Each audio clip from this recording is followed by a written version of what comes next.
evaluation and the planning processes. That is of very relevant importance for this time period. And so now we can start with the first contribution.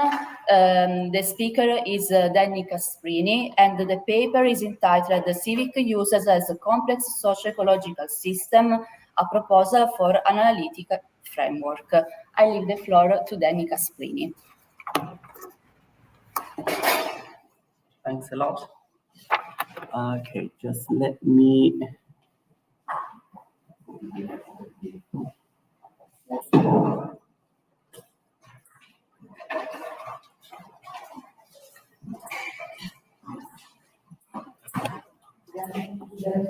Sì, no, volevo prima metterlo... Yes.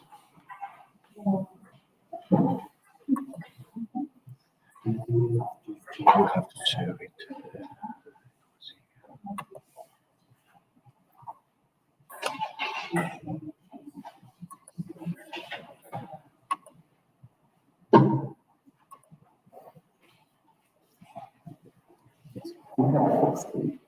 We have it full screen.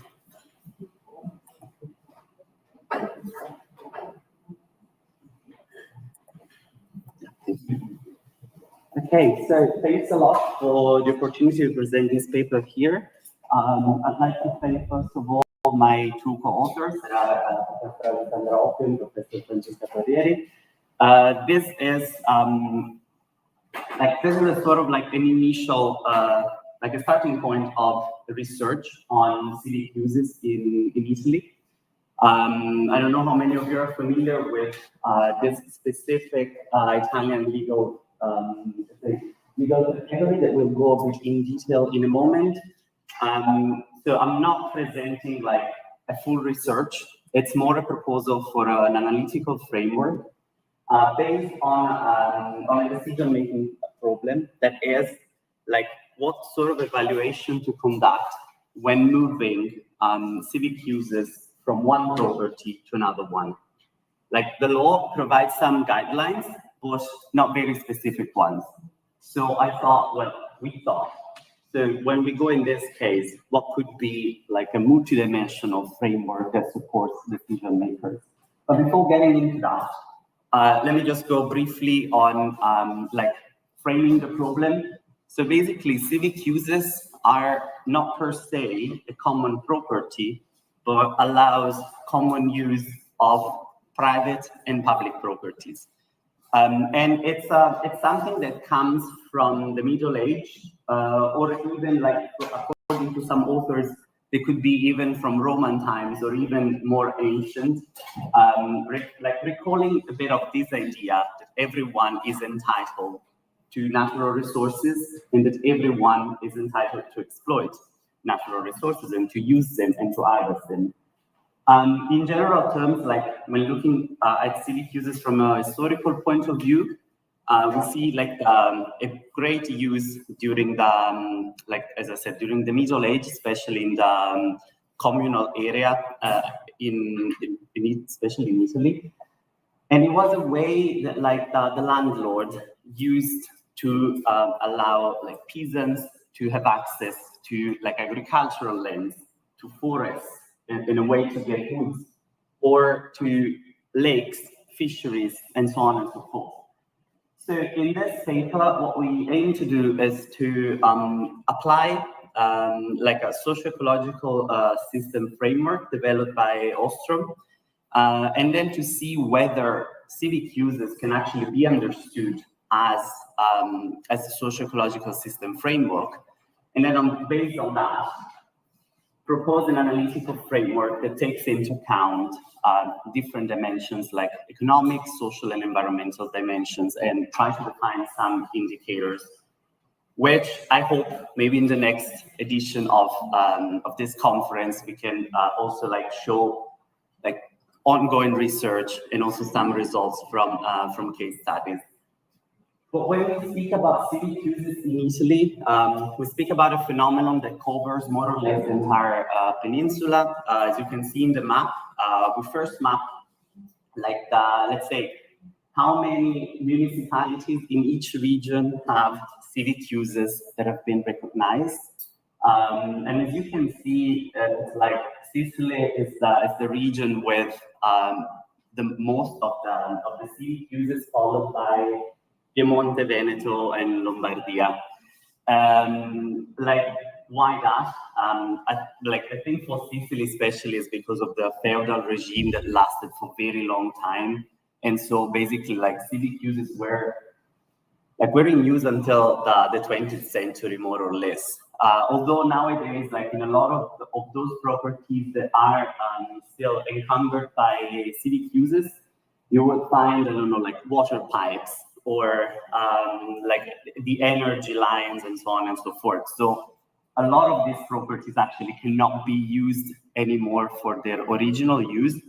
And there's also like another thing to take into account is that from the fascist regime onwards, so from 1927, when the law 1766 was adopted, it started a process of, let's say, deprivatization of civic uses, in a sense that all civic uses that were recognized, they passed to the, let's say, as public assets. So they could no longer be private civic uses. But there's also a way that, like, if areas and if properties that were encumbered by civic uses have been used for private purposes, or like one or more owner could be recognized, then those properties became private property. Just because it was it was a trend, but it was also like all over Europe, not just in Italy, starting from the end of the 19th century, in a sense of like avoiding promiscuous use of land and defining these two categories of private and public property. But from the adoption of the law 168 in 2017, like actually we shifted a bit in the in the paradigm of how to look at civic uses, and nowadays they are considered among the let's say common use rights.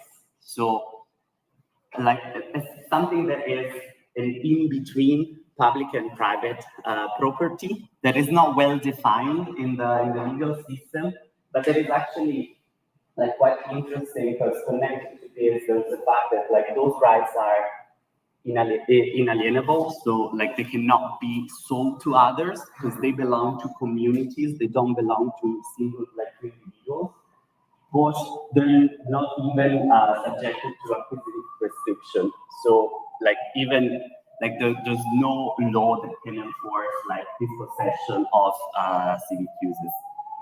And as I said, like basically civic uses also contributed now, like, well, you see some of them, like also contributed to shape some of the landscape, especially like the cultural landscape that we see in Italy. For example, this entire thing started like with a reflection about the chestnut forest in Tuscany. Basically, if you look at the border between Tuscany and Emilia-Romagna, you see that it's filled with chestnut forest, and those are like actually they come from medieval civic uses where everyone was entitled to go harvest the wood and then either use the chestnut for their own purposes or to like produce goods and sell goods and so on and so forth. So it's also important like to protect civic uses as a way or as a means to protect historical and cultural landscape. But the real question is, can civic uses be understood as socio-ecological systems? I don't know how many of you ever heard about this particular category that was developed like by Ostrom in a paper in 2009, but it's part of a work that started in the 90s. Basically, she addressed the issue of common food resources and tried to identify like some categories in the system that interact with each other. And as you can see, like, of course, like the main thing is the resource system. So like a full, like say, subsystem of resources that could be understood, I don't know, like as a forest. In case of civic uses, it could be, for example, yeah, as I said before, like the forest itself. And this resource subsystem has some resource units inside that are like the products or the goods that you can actually use and like for different purposes. And those, of course, are used by users that define their own governance system. Because in this kind of like, let's say, collective properties or common pool resources, like what is interesting is that there are no regulations actually on how to like use the goods. But like you will see that at the end of the day, like you have to self-regulate, because otherwise, like if someone overuse the resources, then those will be ended. Like there will be no more for others. So like there is a need to define a system, and then getting on the interaction between these four subsystems, there are some creation of outcomes. Outcomes that could be, I don't know, like the amount of resources that you harvest, or the use that you do about this, these resources. They could be outcomes in terms of, let's say, social interactions, creation of social networks, and so on and so forth, but also like natural conservation, of course. So where we started, like to understand whether civic use properties could be seen as a socio-ecological system is on design principles, also defined by Ostrom. And you can read the 8 design principles in the slides. So we tried like taking some hypothetical cases.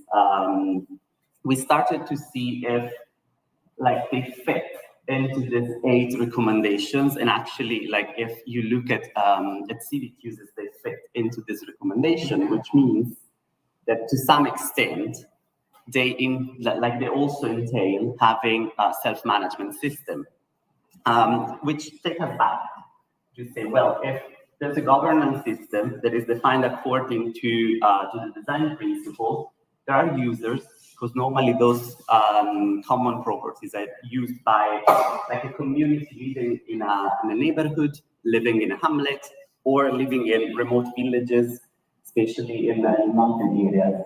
There is a resource system, because normally these goods are well defined in a physical space and as with a perimeter and everything. And of course, there are resource units, because if you have like an agricultural land, like you have resource units that are like the crops. Or if you have like a forest, then your resource units will be the trees, and so on and so forth. So we said, okay, then at this point, let's admit that civic uses are socio-ecological system, but we have an issue here. That is, the law provides that in those cases in which there was a lawful transformation of the property, like civic uses can be moved from one land to another one, which brings us to the question, well, then how do you decide that? Because the law tells you you have to find for like another land that have an equal ecological value.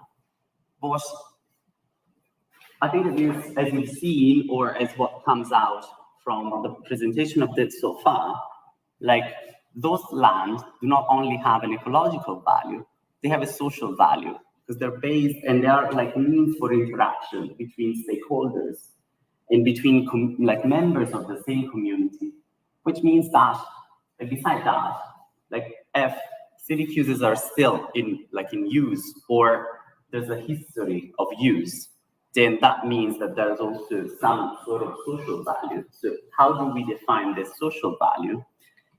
And this is where we got to the idea to propose this framework that is based on like the different components that we've seen so far.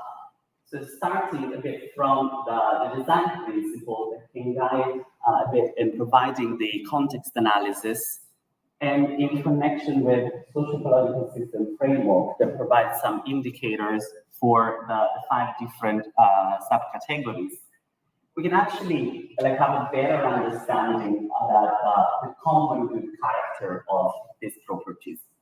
So like try to define them as a tertium category and not as something like as a gray area between between private and public property. And at the same time, the other thing we thought that like if conducting a proper context analysis, so identifying some variables that are related to specific contexts that can support in measuring the outcomes.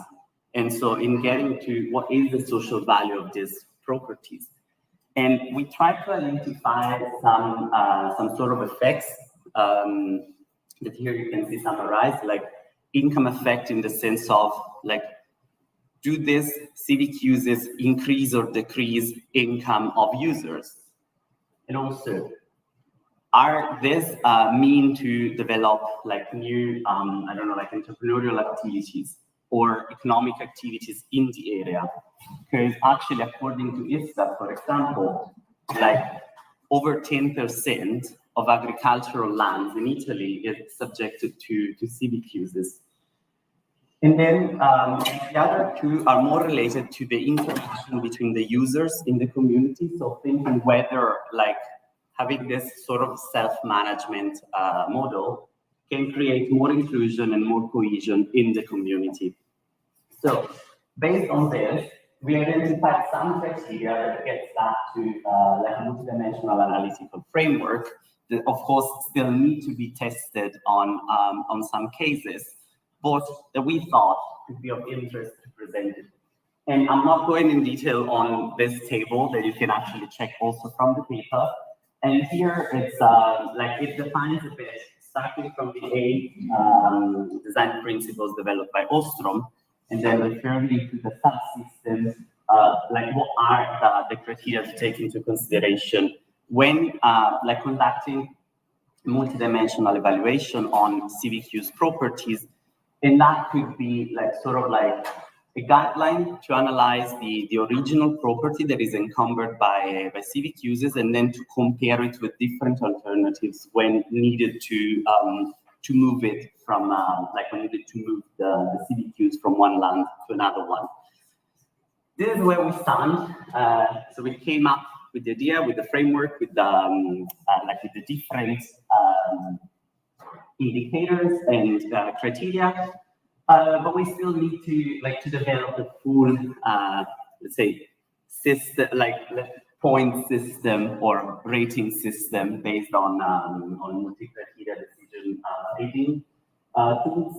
And the idea here is, well, at first was to develop like a point system that is based on a linear scale, then conducting some qualitative survey on the property, responding to the different criteria, and try to see where those criteria stand, creating, as I said, a baseline on the original property, on the value of the original property, and then comparing it with the different alternatives. And still, the other part is try to develop some like effective indicators or criteria that help us to define the 4 outcomes that I highlighted before. Because actually, in a way that will be easier for decision makers also to take those into account without recurring like each and every time to specific studies.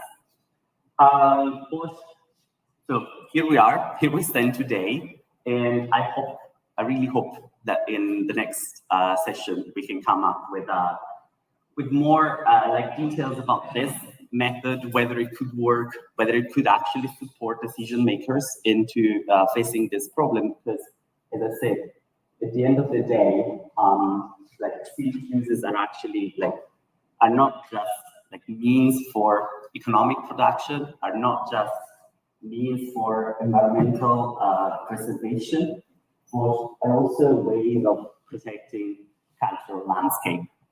So like they could have different effects on like a different level.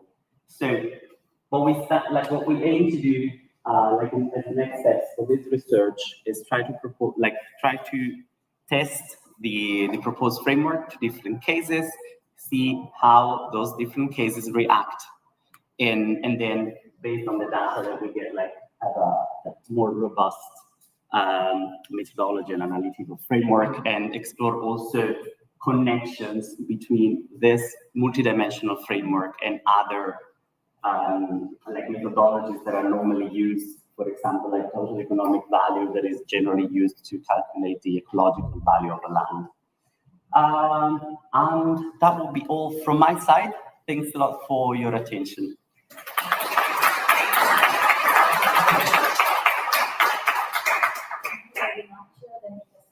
There are some questions.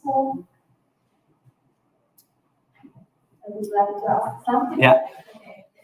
Really interesting.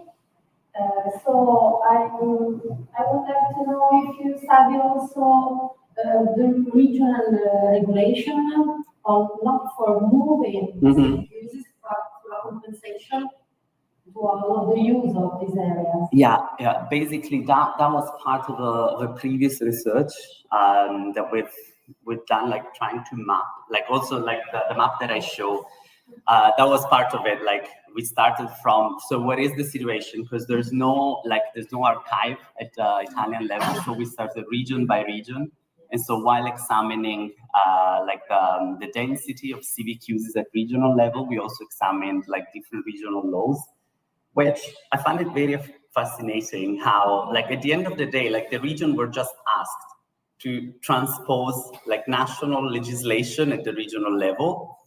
But they were quite creative. Like there are some cases in which they invented like new methods of compensation, like if I remember correctly, like for example, the law in Campania, it's something that goes like way beyond the national the national framework. And that's like, to me, it's sort of like it's the other tricky question. Like when going for compensation, like no one tells you like how you should compensate like private owners or communities, and we started analyzing that issue, and then we thought, I don't really know whether we will ever get out of it.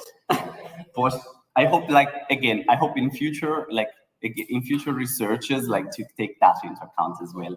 I was working in the past on this topic, so we can. Yeah, sure. That would be lovely. Thank you very much. Do you have other questions? No? Okay, fine. Thank you so much.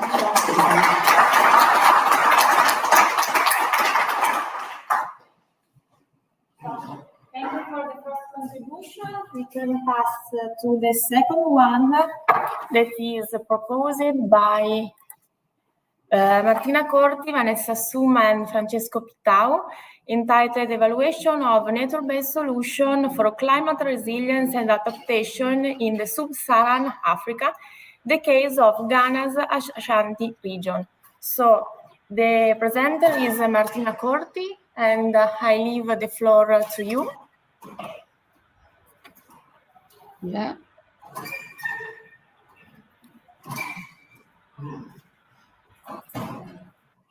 I have to check how to share. Yes.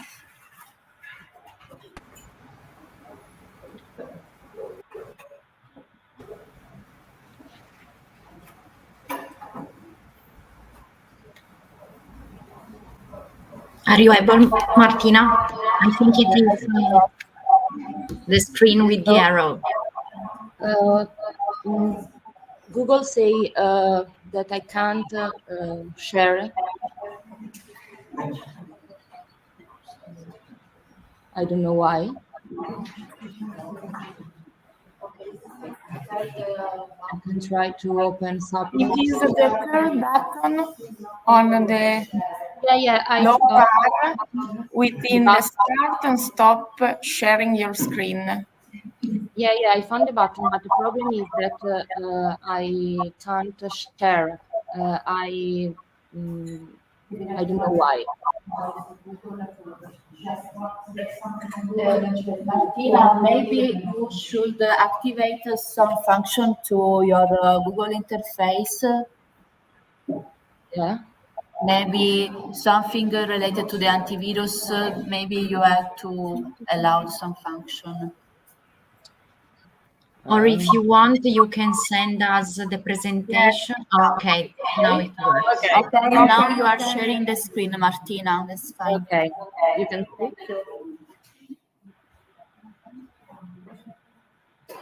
Can you see the presentation?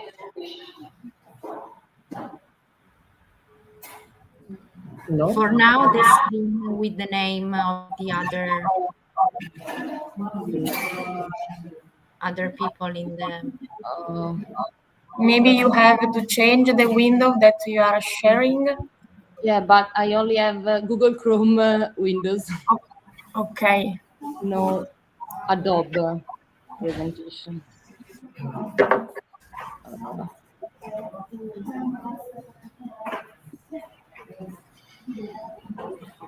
No. Otherwise, you can send us Yeah. the presentation, and we will share the screen. And I move the slide. Okay. Yeah, of course. Okay, Martina, you can send to me the PDF file. Okay. And then For this inconvenient. Sorry. So, yes, we can pass in the time that we send the presentation. We can pass to the next contribution that is proposed by Marta Dell'Ovo, Alessandra Oppio, and Eduarda Frey and Adiel de Almeida, entitled "Supporting the Resources Allocation for Inner Areas by the Use of..."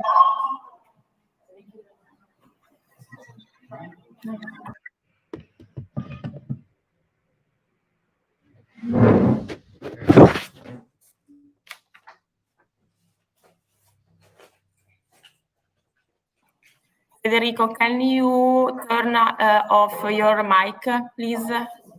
Thank you. Okay. So, thank you, Marta, for the patience, and the floor is yours. Thank you very much.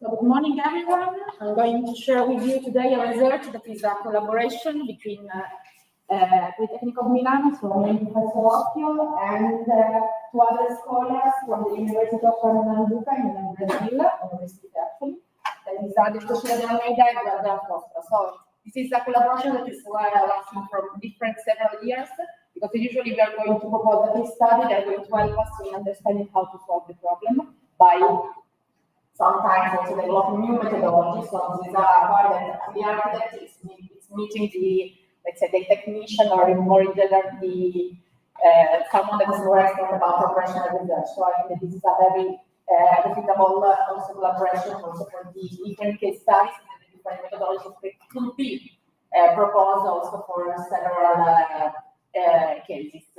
This is the outline. So we are going to talk about the resource allocation according to the possibility of improving or renewing some cultural properties that are minor cultural properties that are located nearby slow tourism line. That in particular, that is the cycle line of Vento that is connecting Venezia and Torino. So that is why the name of Vento. And we were also focusing on a specific, two specific province of the Piemonte region. So we are going to see in detail how this has been developed and also which kind of properties have been selected nearby the local line. So, okay, I'm not going in detail about the inner areas because I think that we are all Italian, so that we are quite familiar with the SNAI policies, but in general, I would like just to underline how it is important in this case, and this is something that more or less some of us has already worked on this side, that is important to propose some policies, some methodologies that could let's say, revert the actual trend, that is the population, and also try to understand how the different methodologies that we're going to propose are going to be very specific for the case studies. Because we talk about inner areas, but each inner area has specific peculiarities. So it's important to focus on a specific context when we are proposing also a particular policies. So in this case, we were focusing on understanding how the tourism can be a policy, can be an action that is able to attract people in this context, since they are going to have different kinds of property that could be also discovered by promoting the slow tourism policies, this action, let's say. So this is why we were focusing on the case studies of the Veneto region. So the idea now is to propose a methodology for understanding how, so in case we are going to have a specific budget for renewing the properties that are located nearby the slow tourism line, which is the idea, which is the methodology that we can apply for understanding which is the priorities, which are the resources, which are the properties that could be immediately changed, could be immediately improved or reused in order to attract more people and also in order to improve the quality, the overall quality of the spaces, that is the environmental and also the physical space that is in this context. So this is let's say a research that is lasting from 3-4 years. So this is a never-ending story, more or less. And this is actually I'm going to present now the last phase, because before we were more focusing on understanding what is the meaning of attractiveness and which is the meaning of vulnerability of a territorial context. So we were proposing to go further to the I'm just going a little bit moving on the methodology. So the idea was to understand which is the meaning of vulnerability and attractiveness in a specific context. So we were developing a methodology based on a spatial multi-criteria analysis, and we were mapping several criteria both for the attractiveness and then for the vulnerability, for understanding also how the territorial context is present this kind of level side of the same apple. And then, according to these 2 marks, we were understanding where the properties, the minor cultural properties are located, and we are going to assign, of course, a score according to the score associated to the attractiveness, to the vulnerability, and other specific properties of the properties, so more kind of specific and physical characteristics. I'm going just to move back now a little bit on the methodology that we apply for understanding which kind of resources are going to be allocated and how to understand the priority for renewing some cultural heritage properties. So we were applying the filtering of decision process, that is a methodology that has been proposed and developed by Adesina Almeida and his group of research. It is a flexible methodology that is able to solve multi-criteria problems, and it's working according to partial information. So I don't know if you are familiar with the trade-off method, but compared to the trade-off method, it's more, say, it's asking a lower level of cognitive effort to the decision maker, because it's going to work on 2 different phases. There is a first phase in which we are going to rank the criteria that are going to be involved in the decision. So the decision maker is asked to rank the criteria according to a pair risk comparison. After this comparison, there is already a solution that is proposed, if it's possible, or a couple of solutions according to the alternatives. If the decision maker is confident it's taking already a decision, can stop the interaction and take a decision according to the rank that is proposed by the model. Otherwise, it can continue and can compare consequences. So the idea is that we are going not anymore to compare the criteria, but to compare the scores associated to the criteria. So by comparing the consequences, there is a further interaction with the decision maker, and you can decide to stop the visitation in whatever moment is a bit more confident, because at the same time we can work on 2 different, as you can see, a different preference modeling, that is the elicitation and the holistic evaluation. So the elicitation is the comparison of consequences, while the holistic evaluation, we have the possibility of already visualizing the result, both the partial initial one and also the final one. So by working in parallel, so by elicitation and the visualization, when a decision maker is confident in taking a decision, or it's more, let's say, also maybe tired in answering again to the answer, you can stop him whenever you want the elicitation and you can take a further decision about it. So this is the differences between the elicitation and the holistic evaluation. So the elicitation, as you can see, there is a comparison between consequences. In the holistic evaluation, we can immediately understand which is the behavior of the alternatives that are within the model. So we can already understand if there are some alternative that is performing better than the others, so we can already stop the elicitation and take a decision about according to the visualization of the result. And it is important to underline how this kind of methodologies is able to solve different kinds of problems: choice problem, ranking, sorting, and portfolio. In this case, we are working with the ranking methodologies.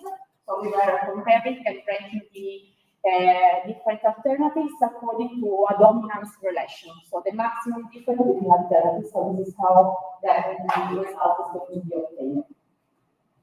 So this is the model that I was showing before. So we're going to focus now on the portfolio of public cultural assets. So which kind of property should be renewed, let's say, immediately? So the priority in intervening for modifying or changing and improving an existing asset. So we were developing a methodologies in parallel in order to understand also how the hit-trade-off method can be applied in this context. So you can see we are for each asset that has been analyzed, we were selecting on, okay, there is a thing here. Okay, I was showing a map. So among these, I think there were kind of more than 30 buildings. We were selecting 8 according to some specific intrinsic characteristics that are related to the dimension, that are related also to the existing condition. So we were previously doing a filter for understanding which are the more convenient to be also renewed, also according to a specific budget. And then for the 8 buildings that we were analyzing, then we were applying the methodologies. So this is the case study where it is embedded. So as you can see, there is the Veneto cycle route that is connecting Venezia and Torino. So we can go more in detail. We are focusing on the province of Vercelli and Stanga. And I would like also to underline how this is a methodology, this is a research that has been started in the DAS2 department, which where I belong. And it's research has been also developed by Catherine Decci, that she was, now she's assistant professor in Padua, but before she was a research fellow at the Polytechnic of Milan.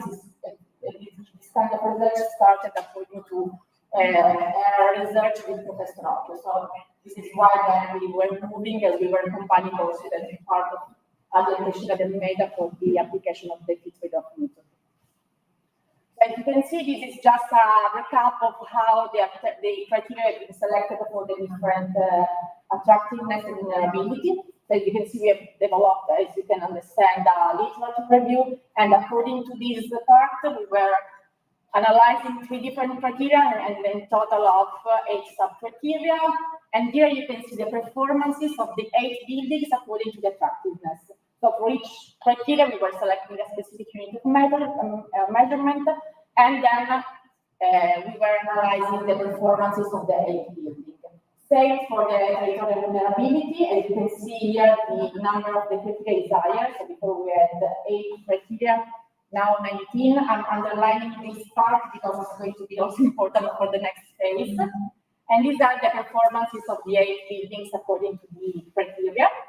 And these are the phases that have been developed for the interaction with the decision maker. So in this case, we were doing a kind of pretest. So because the idea then is to develop the analysis also with some political actor. So this the person that we were interviewing actually is working with us. She's the expert about the specific studies according to the research and also to the methodology that is going to be applied. So she is confident, let's say, in general with the problem.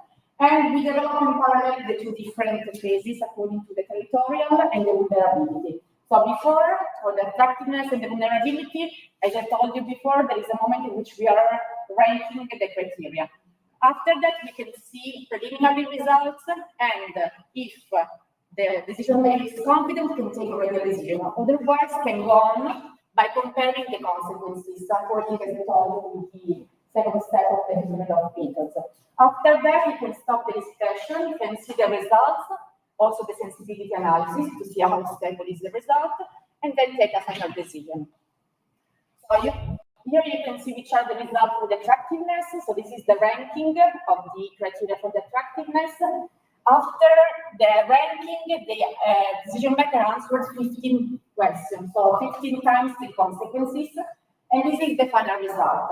So the model was not able to find only one result that was suitable, but as you can see, both building 1 and building 6 obtained the same evaluation. So that is why the decision maker decided to visualize the holistic evaluation. And by comparing the partial result, it was more confident in taking as final decision, let's say, building 6. That was, in his opinion, more stable according to the partial results. Moving to the vulnerability, as you can see, also the time that we used for asking the question also, I think also the effort was higher in this case for the number of the criteria. So this is why before I was underlining that there is a high number of criteria. The decision maker decided to stop the elicitation after 21 questions because also for him was quite, let's say, tricky to go on with the evaluation. And as you can see here, also we were not able to obtain one result, but within the first position, we can visualize that there are 3 buildings that could be suitable. So that is why we move again to the holistic evaluations to understand which are the performances according to the partial result. I was showing different graphs also to give you an idea about which are the possibilities of the fit trade-off methods. So as you can see, according to the partial result, the decision makers thought that maybe building 3 could be judged as the one located in the least vulnerable areas. But as you can see, so we have building 6 and building 3. So we were trying to understand with him if he was able to find let's say, a final decision. So if you have only a specific amount of money, you have to take only, you can renew only one building, which is the building you're going to renew. So we were, let's say, stressing with the question the decision maker in order to understand if there is only one possible solution. So in this case, then we were testing the sensitivity analysis by modifying with a variation of the 10%. And as you can see, this is the result from the attractiveness, and this one is for the vulnerability. As you can see, the results are not stable at all. So the decision maker was even more confused than before. But then we were trying to understand, okay, we were trying to discuss with him and say, okay, even if it's not stable, maybe we can try to understand which are the more stable buildings. And according to this variation, at the end, it was deciding that building 1 actually is the one that is performing well, let's say, both in the attractiveness, in the vulnerability, and also with or without the variation of the 10%. This is, as I told you, this is a pretest, and it's important to underline how the attractiveness, as you can understand, is responding to something that is positive. But the vulnerability should be read as a reverse. So high value, the vulnerability actually means that it's a territory that is very resilient. Low level means that it's vulnerable. So by also explaining this further point to the decision maker, it was more confident also in taking the final decision. Of course, there are some strengths and criticalities also according to the number of the criteria. So 19 criteria, 21 questions was very high effort for the decision maker. So we think that this kind of methodology can work with a lower level, lower number of criteria, otherwise also the effort would be higher. And then the idea now is to try to test the methodology with a real actor, because actually this was a request made by the municipalities that are located nearby the event line. So actually there is this interest in modifying some of the buildings, and also there is an interest in understanding also which are the priorities we have a specific amount of money. So it is important, I think, that we should just maybe do another test in order to understand if the number of the criteria there are some redundancy, and after that maybe we can provide an evaluation also with some real actor. Thank you very much.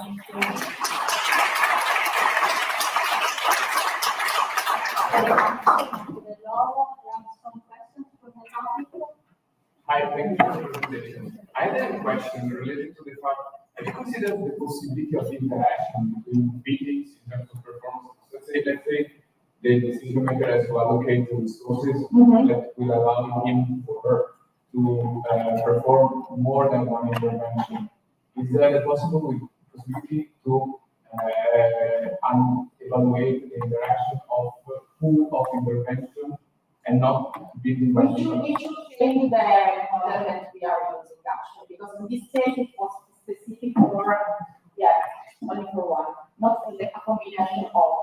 But there could be the possibility to understand this, maybe doing also minimal intervention. There will be minimal intervention in some specific part of the curricular context, maybe also, and then see the result with the maps.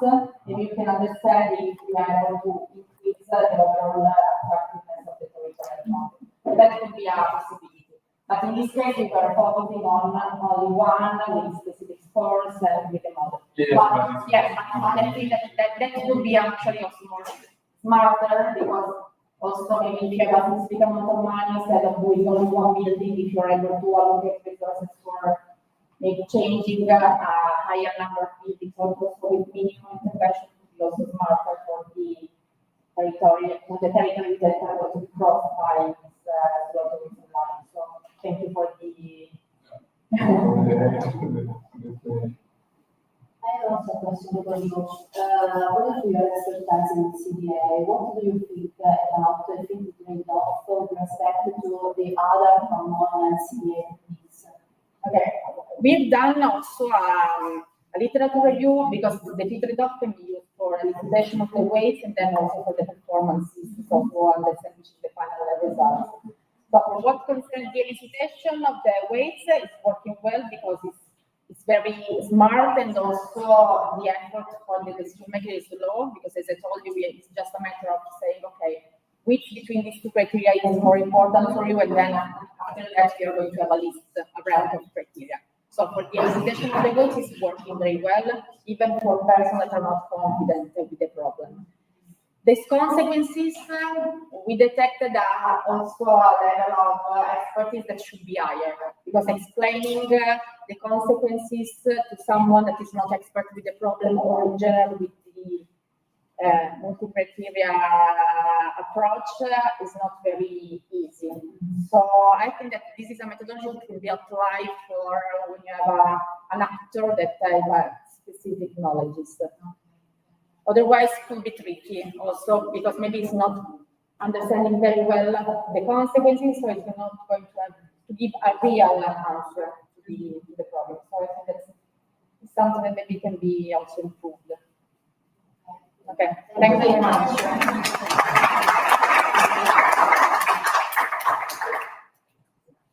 Okay, so you can move back.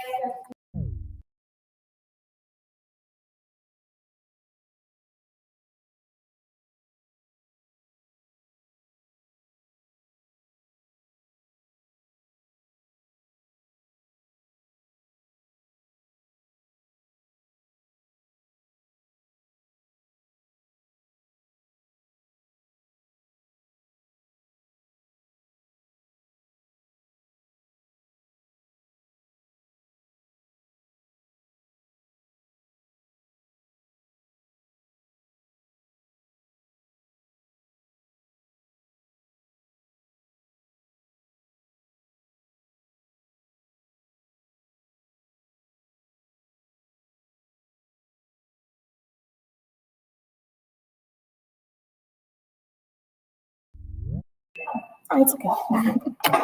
Okay, done. Okay, so we are back. We can, share the screen. Okay, so I have only to open the presentation. Okay.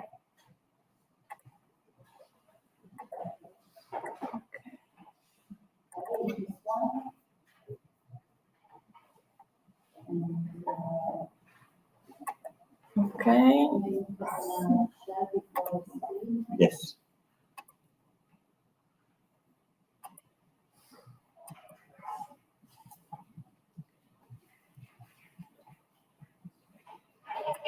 Ok. Control F. E follow. Ok, ok. Control F? Scusa, no, Control L, scusa. Control L. Ok, so Marti.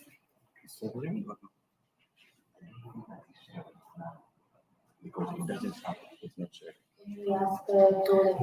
Can you see the screen? No. No.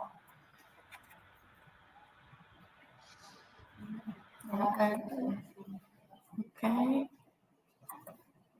And Yes. now? Okay. Okay, so thank you. So Thank you. Martina, please, the floor is yours. Thank you. Thank you. Good morning, everyone, and thank you all for the opportunity to present this work at this conference. So I'm Martina Corti, and together with Vanessa Summa and Francesco Pittau, I've written a paper analyzing the possibility of implementing natural-based solutions in Ghana through the AWOT tool. The title of our paper is Evaluation of MBS Solution for Climate Resilience and Adaptation in Sub-Saharan Africa. The goal of the paper is the integrated assessment of the impacts of the Ochina for Africa Future project in Ghana, and more specifically in the rural community of Mansabore, Ashanti region.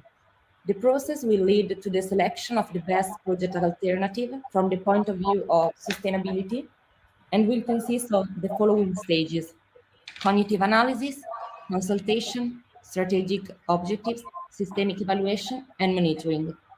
The integrated assessment involves the Ghanaian government and the Politecnico di Milano as measure and users. In fact, the research started within my university studies during the course Tools for Environmental Impact Assessment, held by Vanessa Summa and Francesco Pittau. So in this slide, we can quickly see the workflow of the tools applied, and the colors will guide us through the presentation to understand what stages of the process we are in. The goal is, in fact, to define a workflow applied to a specific case study, but which can also be reproduced in other contexts. So the first step is the cognitive analysis. In the next slide, we can see the project purpose is in the context, and the request concerned the construction of a vocational school on an area of 19 hectares in the territory of Mansabore. The village is a rural village in the Ghanaian hinterland with some peculiarities that will now be briefly described. In the next slide we can see that in the area there is the presence of illegal mining, which involves more than 500,000 people throughout the country. Another major problem is deforestation and floodings, and these three issues are closely interrelated and lead to the need to think a sustainable design solution for the area.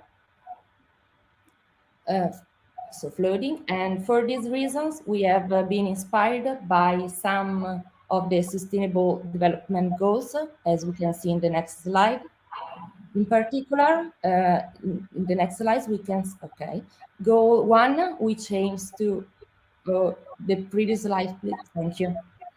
In particular, goal 1, which aims to reduce poverty, goal 3, which promotes people's health and well-being, goal 4, concerning the quality of education, goal 8, to guarantee decent work and economic growth, goal 13, to fight climate change, 15, to promote the sustainable use of the Earth ecosystem, and finally, goal 11, to make city and human settlement inclusive, safe, durable, and sustainable.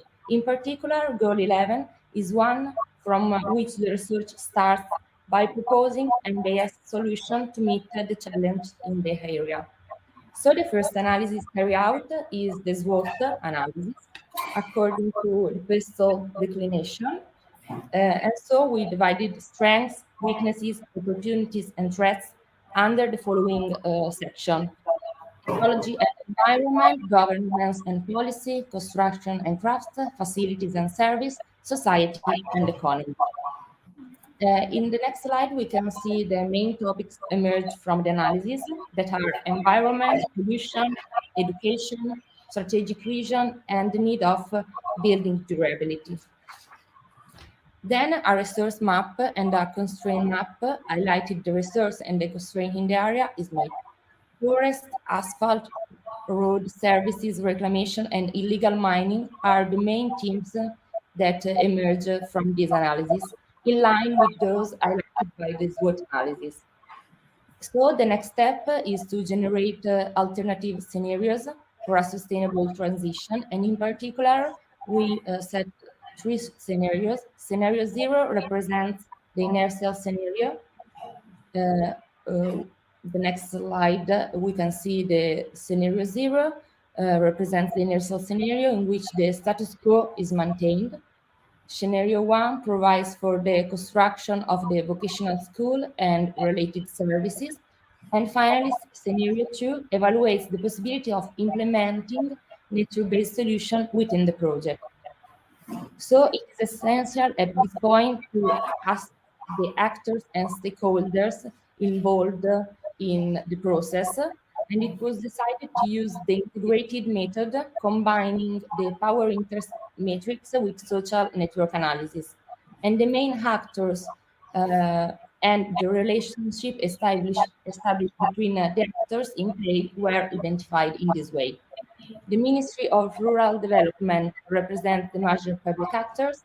The multinational company De Lorenzo is the major private actor, and the village chief is the major intermediary between the actors involved.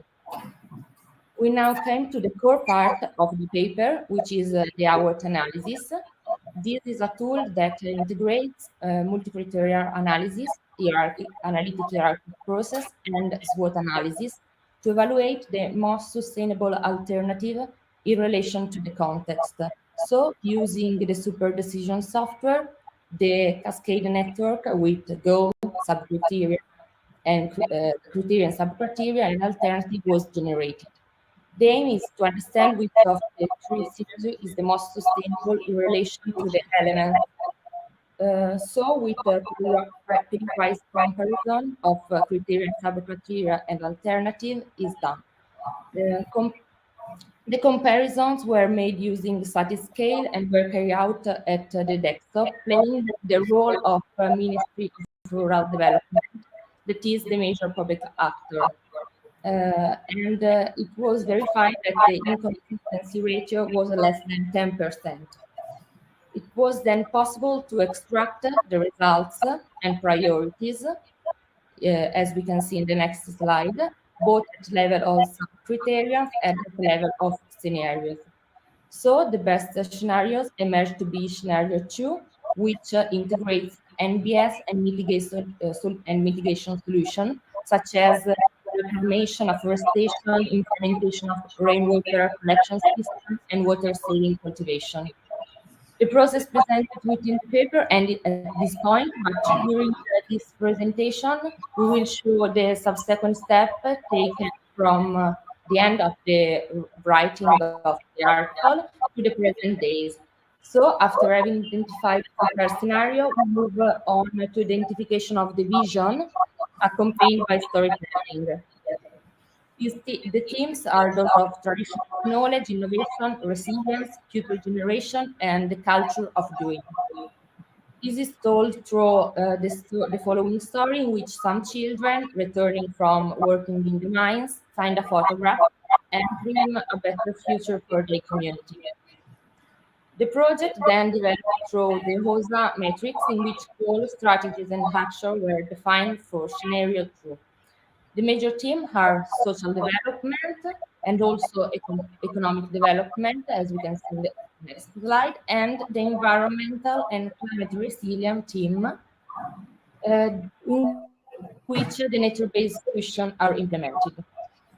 And then, to verify the impact of scenario 2 against the status quo for scenario 0, coaxial impact matrix was set up in which the strategies were cross-tabulated. As can be seen, scenario 2 has a positive impact compared to the inertial scenario, confirming what had already emerged from the Howard analysis.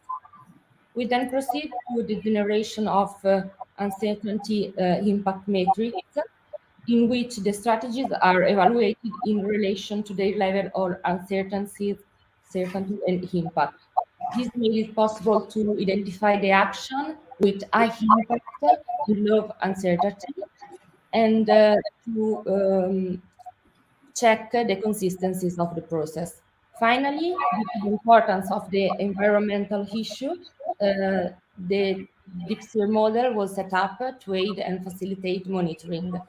So determinant pressure, status, environmental impacts, and responses were identified for some environmental components such as air, water, soil, and ecosystem, as we can see in the next slide. And then moving toward the conclusion of the presentation, there are the project results. In particular, we can see a project that put the theme of resilience and the relationship between innovation and tradition. A project expandable over the time in relation to the need of the community and aims to respond to the major issues such as rainwater collection, as we can see in the next slide, and low water demand cultivation, and finally the passive strategy for comfort inside the building. So the methodology outlined today and presented in the paper aims to become a guideline for the promotion of sustainable projects and to help the decision makers. However, we can do some new steps. The process cannot be considered complete, and we therefore present the next possible steps in the next slide, such as integration of the HAWAT with the biophysical and economic assessment of ecosystem services, as we can see in the next slide, and also investigation of the interdependency between dependent and independent variables, multi-criteria hierarchical model inter-network, dynamic SWOT, regression analysis, and finally, combination of the HAWAT with TIS to produce the sustainable maps for the localization of MBS solution in the territory. Thank you for your attention.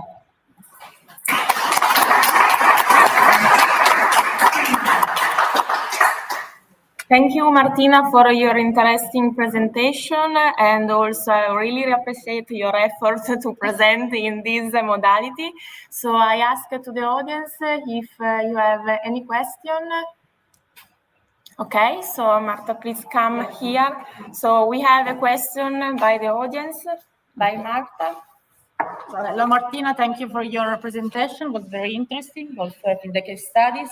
I have a comment and a question. So the comment is that I think that this kind of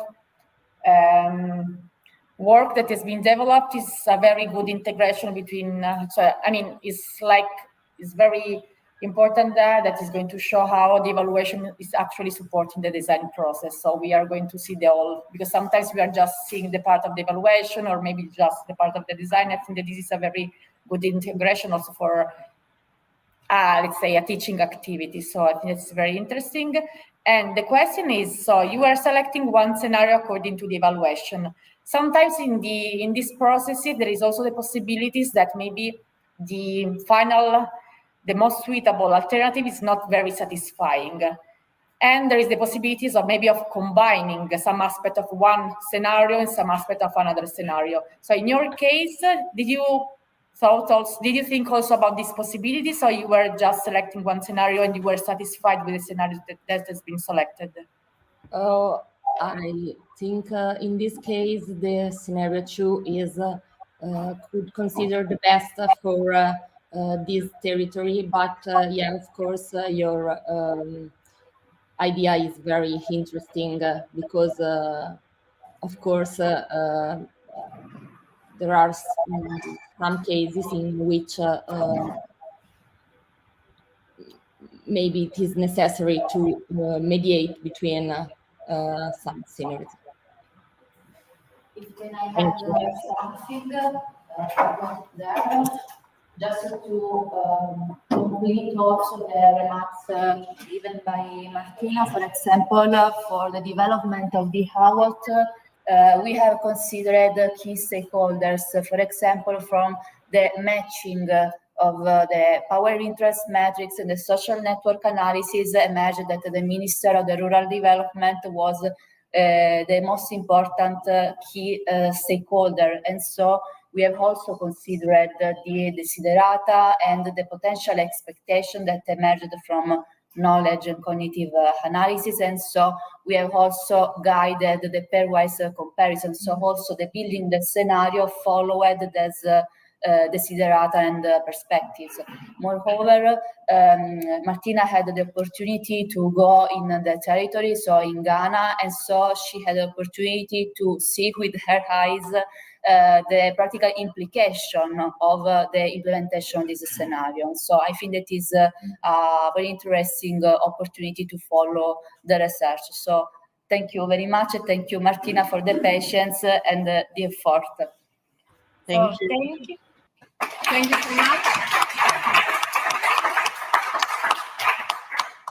Okay, so I introduce the next contribution proposed by Marco Rossitti, Fabiana Forte, and Francesca Torrieri, entitled How to Address Marginalization in Small Towns, an MCDA approach to comparing different strategies in Campania region. So the presenter is Marco Rossitti, and Marco, the floor is yours. No. Okay.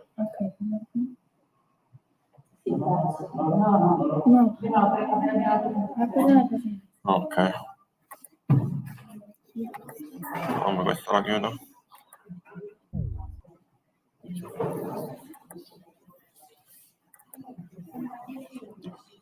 Non mi è la quarta. Più di qua. Menu. And you go to view and full screen. Okay. We are not sharing. Quello è fatto. Maybe. In Mozilla. That's one of them. Here. Entire screen. Oh. Allow view.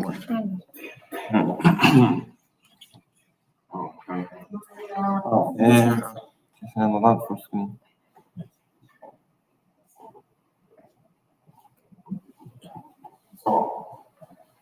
Good morning, everyone. I'm Marco Rossitti from Polytechnic di Milano, and today we present this initial research that I'm developing with Fabiana Forte and Francesca Torrieri, entitled How to Address Marginalization in Small Towns, an MCDA approach to evaluating different strategies in Campania region. So, here is the outline of the presentation, which moves from an introduction of the decision contest by focusing on the key theme we are trying to address, that is marginalization, and the territorial dimension we are dealing with, the small towns in Italy. And then we open to describe some structural incentives and policies against marginalization that have been applied in entire small towns. Then we focus on specific case studies represented by strategies to tackle marginalization in small towns, with a focus on Campania region. And finally, we will use this case study to develop an MCDA approach to comparing marginalization tackling strategies. Finally, some conclusions and future perspectives are drawn. So, what is marginalization? It is becoming a key issue in the policy agenda. It can be defined as an evolutionary position and condition of an individual or group at the margin of social, political, economic, ecological, and biophysical systems that prevent from access to resources, assets, and services. So, right from this definition, we understand that marginalization, also in this declination at territorial scale, can be declined as a multidimensional phenomenon that deal with different dimensions, from the social dimension to the economic, the cultural, and environmental one.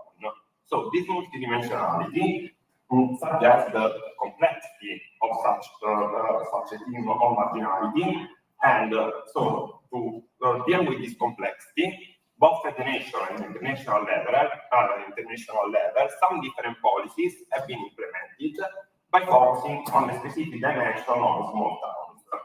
What are small towns? According to the definition by the National Association of Italian Municipalities, small towns are municipalities with less than 5,000 inhabitants. They are a relevant reality in Italy, since we have more than 5,000 small towns, and they represent 69% of Italian municipalities. Why the national and international agenda is focusing on small towns? Because they are undergoing a steady depopulation process with all the negative consequences in social and economic terms. Furthermore, the small town definition includes also about 600 municipalities with more than 5,000 inhabitants due to the negative economic and demographic conditions.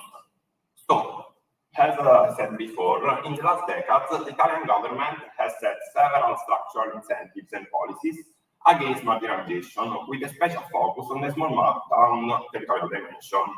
So, probably the most famous one is the National Strategy for Inner Area, that is the national definition of the territorial cohesion policy at the European level, that aims at improving the quality and quantity of essential services for citizens and promoting local development in Italian inner areas.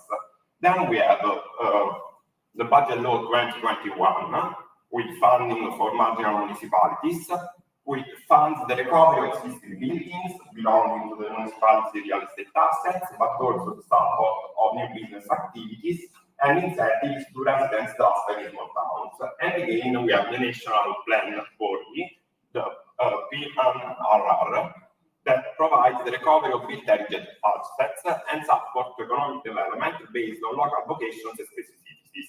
Together with these structural policies, some small towns implemented marginalization tapering strategies based on specific juridical tools, fiscal incentives, but also innovative actions, as for example, the Houses for €1 initiative. So, these strategies represent a local and very specific declination of a broader national and international policy effort aimed at tackling the population and marginalization in this territorial dimension represented by small towns. Thus, understanding the implementation opportunities and also the effectiveness of these strategies can be a valuable tool for better orienting planning decision in small towns. So this research deals with the attempt to define a methodological approach to support the evaluation and comparison of different implemented strategies with the specific study represented by different Campania region small towns. Why Campania region? Because in Italy, the marginalization phenomenon is more evident in the south of Italy, and small towns in Campania region represent a very relevant reality, since we have 355 small towns, and they are mostly affected by the population. So, among the different Campania region small towns, we focused on 3 municipalities, which have implemented very different marginalization tapering strategies in recent years. So we have Guardia San Tramonti in Benevento province, Mirabelle Clano in Avellino province, and Petrulo Irpino in Avellino province. So we start from Guardia San Tramonti, in which in this municipality, the implemented strategy, we can say that it's quite spontaneous. Indeed, a Scottish journalist, Claire Galloway, fell in love with Guardia San Tramonti and decided to devote to this small town a TV show that was very successful in America. So, based on this initiative, America decided to join a series of international fairs that brought more than 400 people to buy an house in Guardia San Tramonti. So this strategy is called attracting new residents. Then we have some more institutional strategies. The second one is the one implemented in Mirabelle Clano, that is called it's based on the juridical tool of the administrative barter. That is a contract between a public entity and a private citizen, in which the private citizen receives an exemption on local taxes in change of community services. And so Mirabelle Canton Municipality applied this tool in 2017.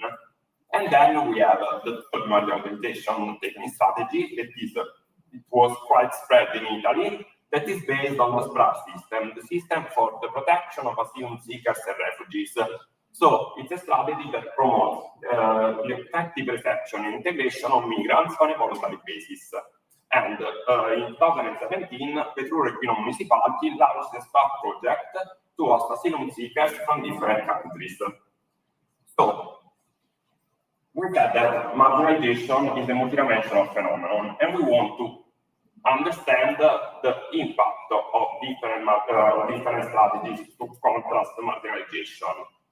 Due to this multidimensional nature, in order to define a methodological approach to deal with this topic, multi-criteria decision analysis methodology probably is the most effective way to deal with it. But we asked, which is the most accurate MCDA methodology to support such a comparison?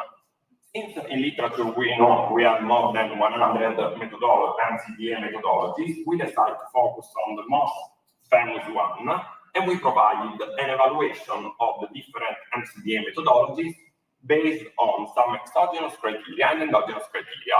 The exogenous criteria we selected to evaluate the suitability of different MCDA methodology to the decision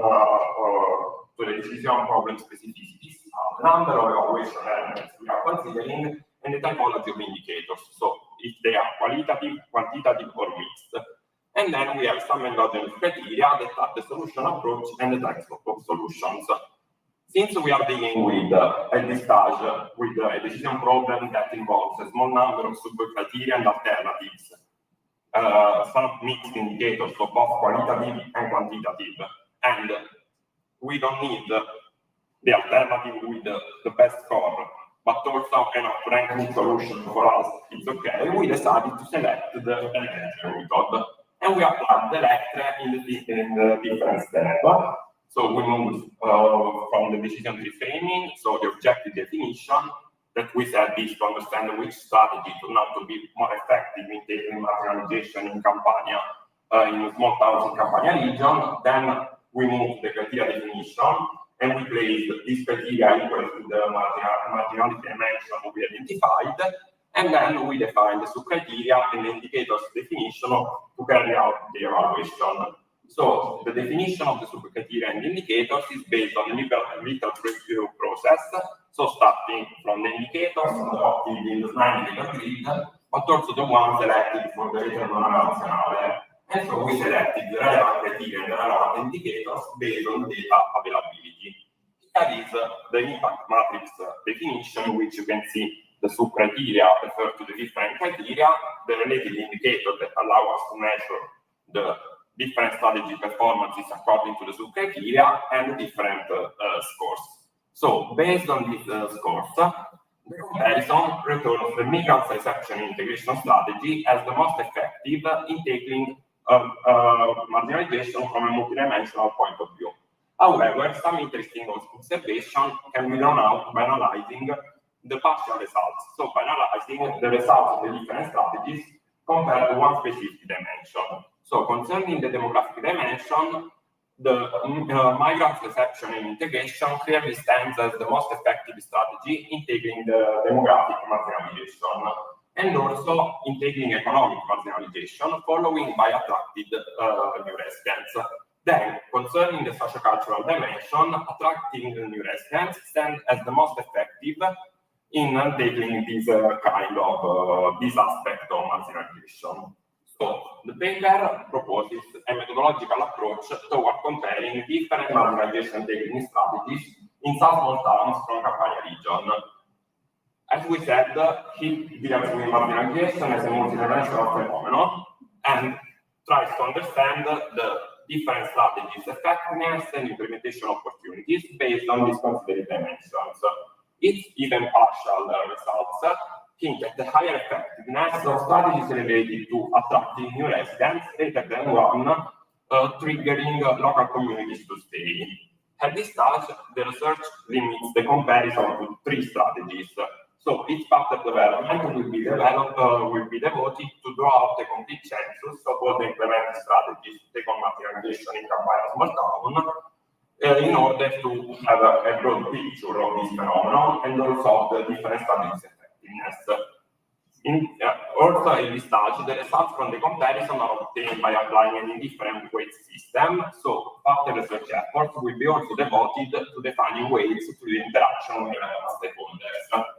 And another future development of this research will be devoted also to extend the number of selected sub-criteria and indicators in order to have a broader picture of the phenomenon and a more detailed evaluation. So, once we have this complete picture of the materialization technique strategies, the research will try to cluster the small towns based on the future, for example, population or specific demographic, but also economic conditions, thus deepening the investigation of this strategy's effectiveness. Thank you for your attention.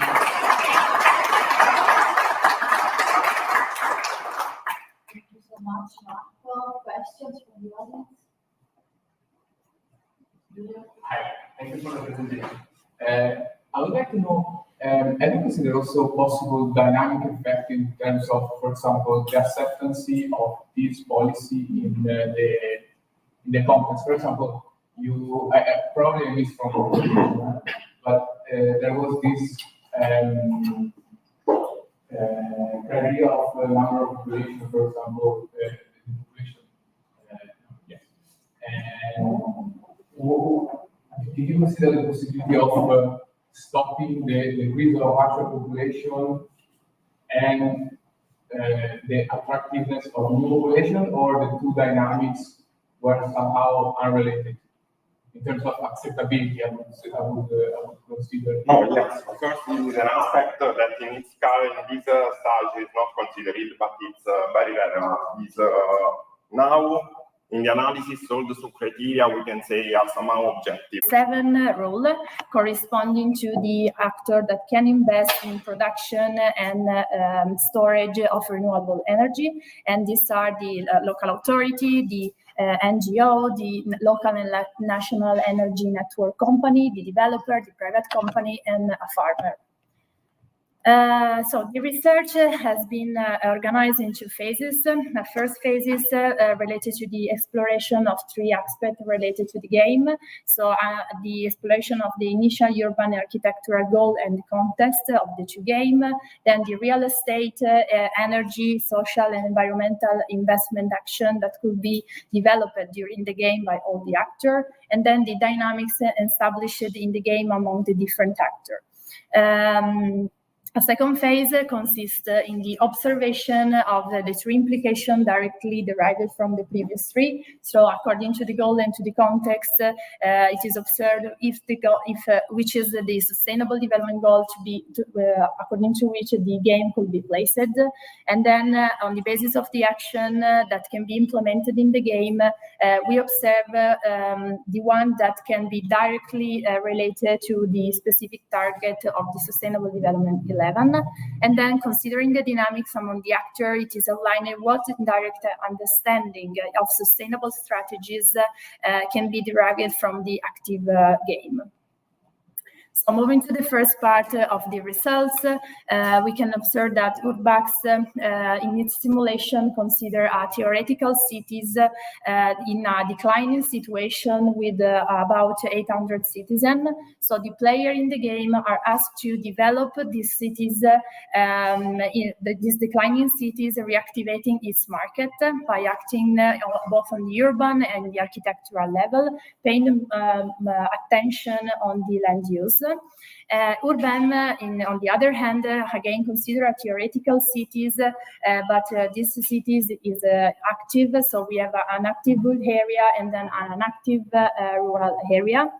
So we basically have an economically and socially functioning urban and architectural context, and the development of the city in the game is more focused on the development of energy and energy efficiency. So although this game focuses more on energy, but of course it could be strongly interconnected to cities, and also the game consider other concepts related to the affordable housing and land use, which are fundamental for the sustainable development goal.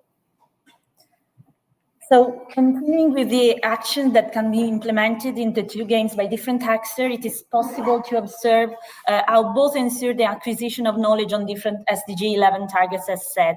So this table and the next one report for each game this link among actions and specific SDGs 11 targets. As far as concerned the Urbax 2 game, it can convey knowledge to students relative to 5 targets, as you can see. And as an example, we can say that target 11.1 on affordable housing is explicit in the role of local government, since students may decide to act with subsidies and tax benefits for the renovation of properties. And moreover, in the role of constructor, they are also asked to think about the development of housing that must meet the market demand and social status of the district. Also for target 11.3 on land use, in the role of local government, students are asked to manage land use, observing building permits, as said, submitted, and reflecting on their implementation. In addition, they may also decide to act with tax benefits for property rehabilitation, which may limit new construction. With respect to urban, it can convey knowledge on 3 specific SDG 11 targets with different specific action. We may also hear 2 examples. So with respect to target 11.1 on affordable housing, actions are proposed by the property developer who builds and the local authority, which requires, encourages, and accepts the development of certain actions. So students can propose, for example, to develop green affordable housing or the renewal of the thermal performance of social housing they own, and so on. And with respect to another example on target 11.6 on air pollution and waste management, in the role of local authority, local and national energy companies, property developer, but also farmer and the private companies, students can learn theoretical aspects and ways of acting to reduce air emission, to implement action in the game, such as planning solar panels on buildings, renewing energy efficiency, and so on. So in terms of dynamics of the games, both consider sustainable strategies at the urban level in terms of enacting compromises. Indeed, each actor is free to favor or hinder public policy, so according to its own interests.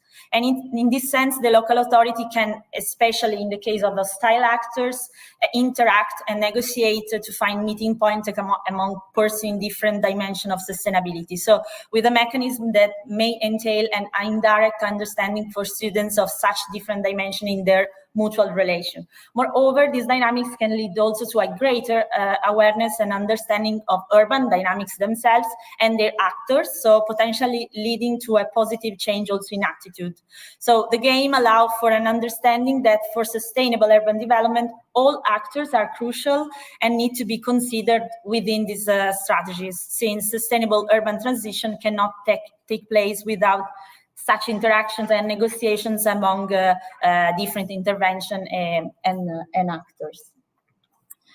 So the analysis allows us to observe that although the 2 games were not initially designed to align with specific SDG 11 targets, both convey knowledge on sustainable cities.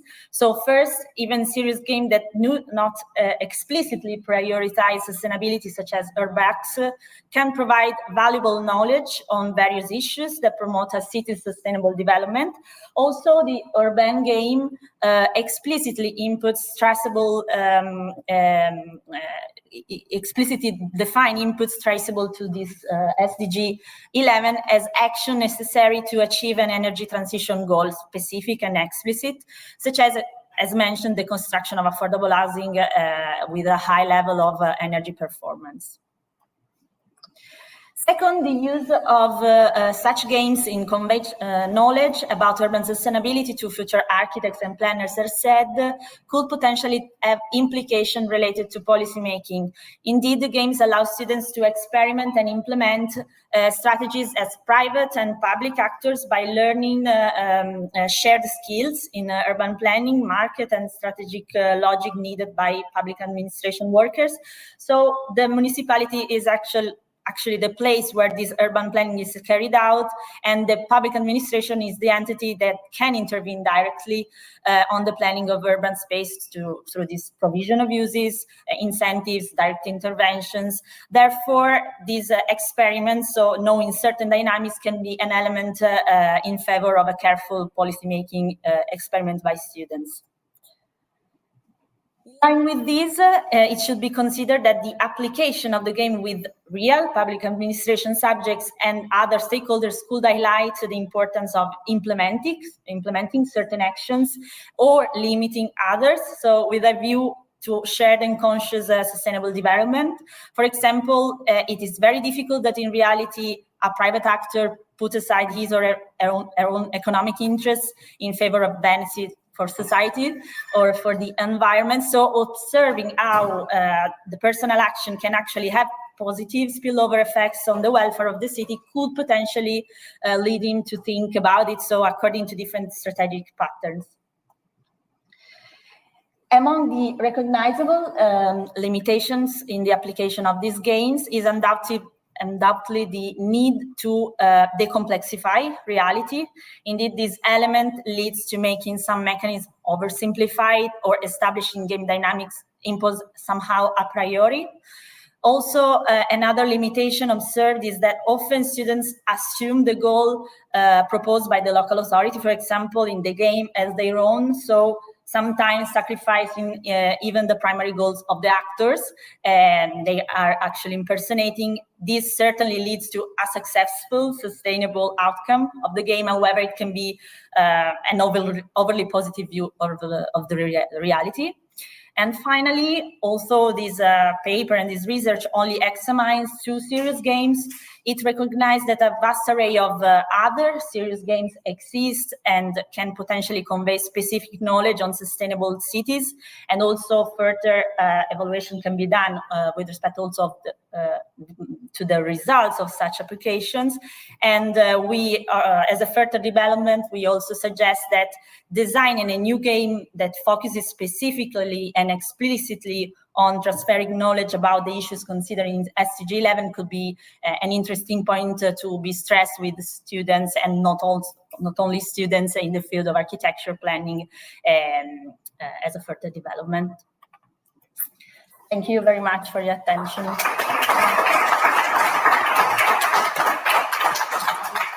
Thank you very much for your interesting presentation. Do you have any questions?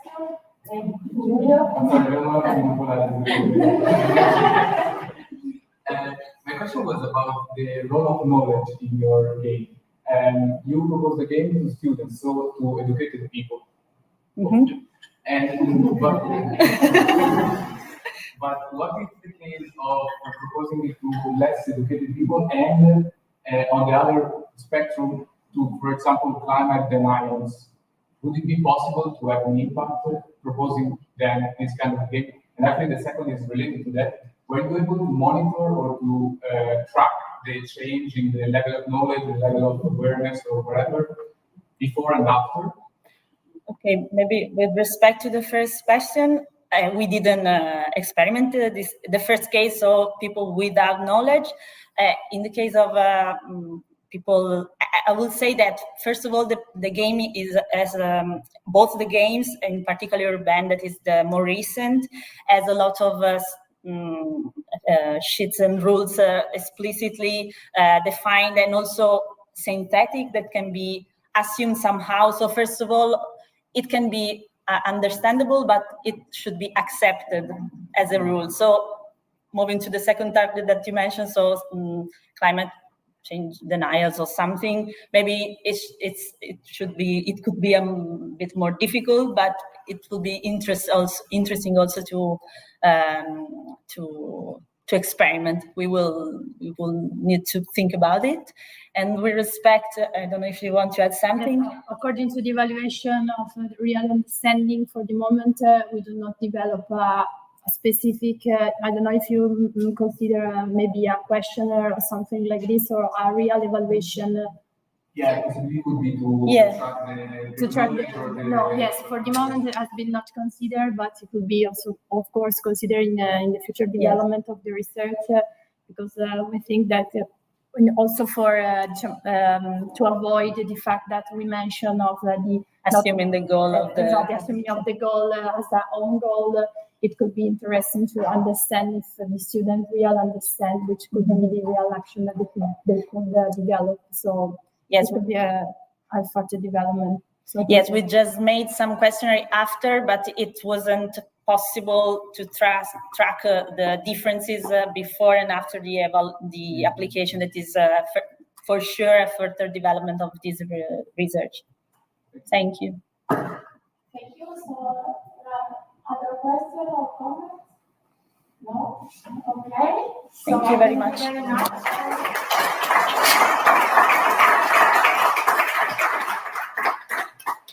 Okay, so I have the pleasure to conclude the first part of our session.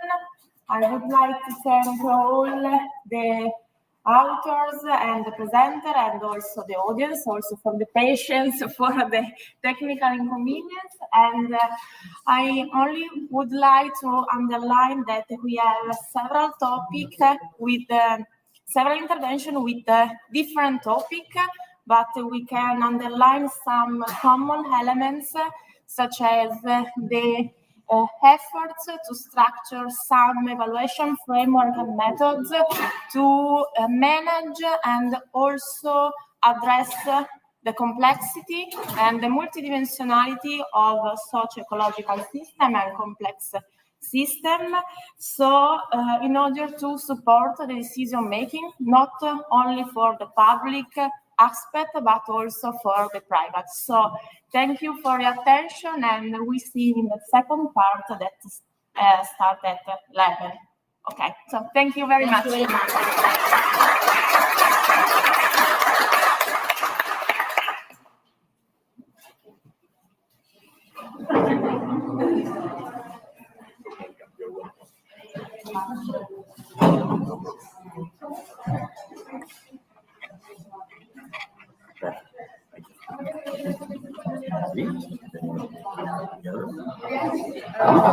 can continue with the entire screen, no? And open this one or not?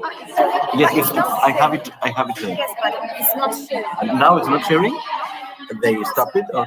Yeah, because here it's X break page, but what I was going to do is to put entire screen and open this. It's fine or? Yes, perfect. And just change the hour. Yeah. We start at 11, right?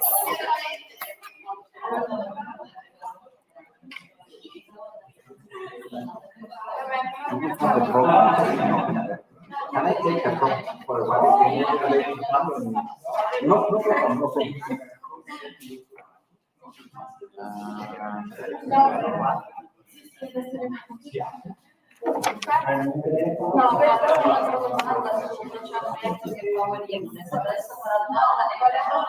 So there is one virtual, the others are. I think so, yes.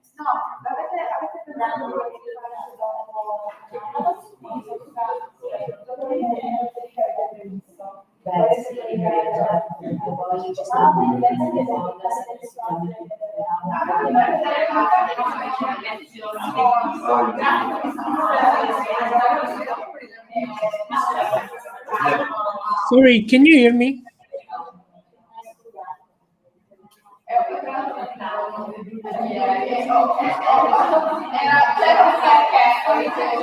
Hello?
Federico Dell'Anna. Ciao. Ok, prova. Dell'Anna. Allora. C'è un ritardo. Però. No.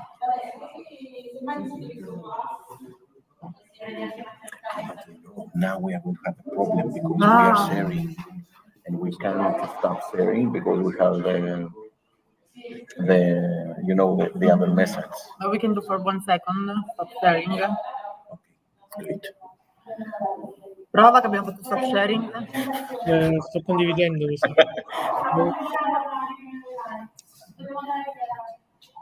Ciao. Venite stasera? Ci vediamo? No. Vabbè, però. Ci vediamo. Ok.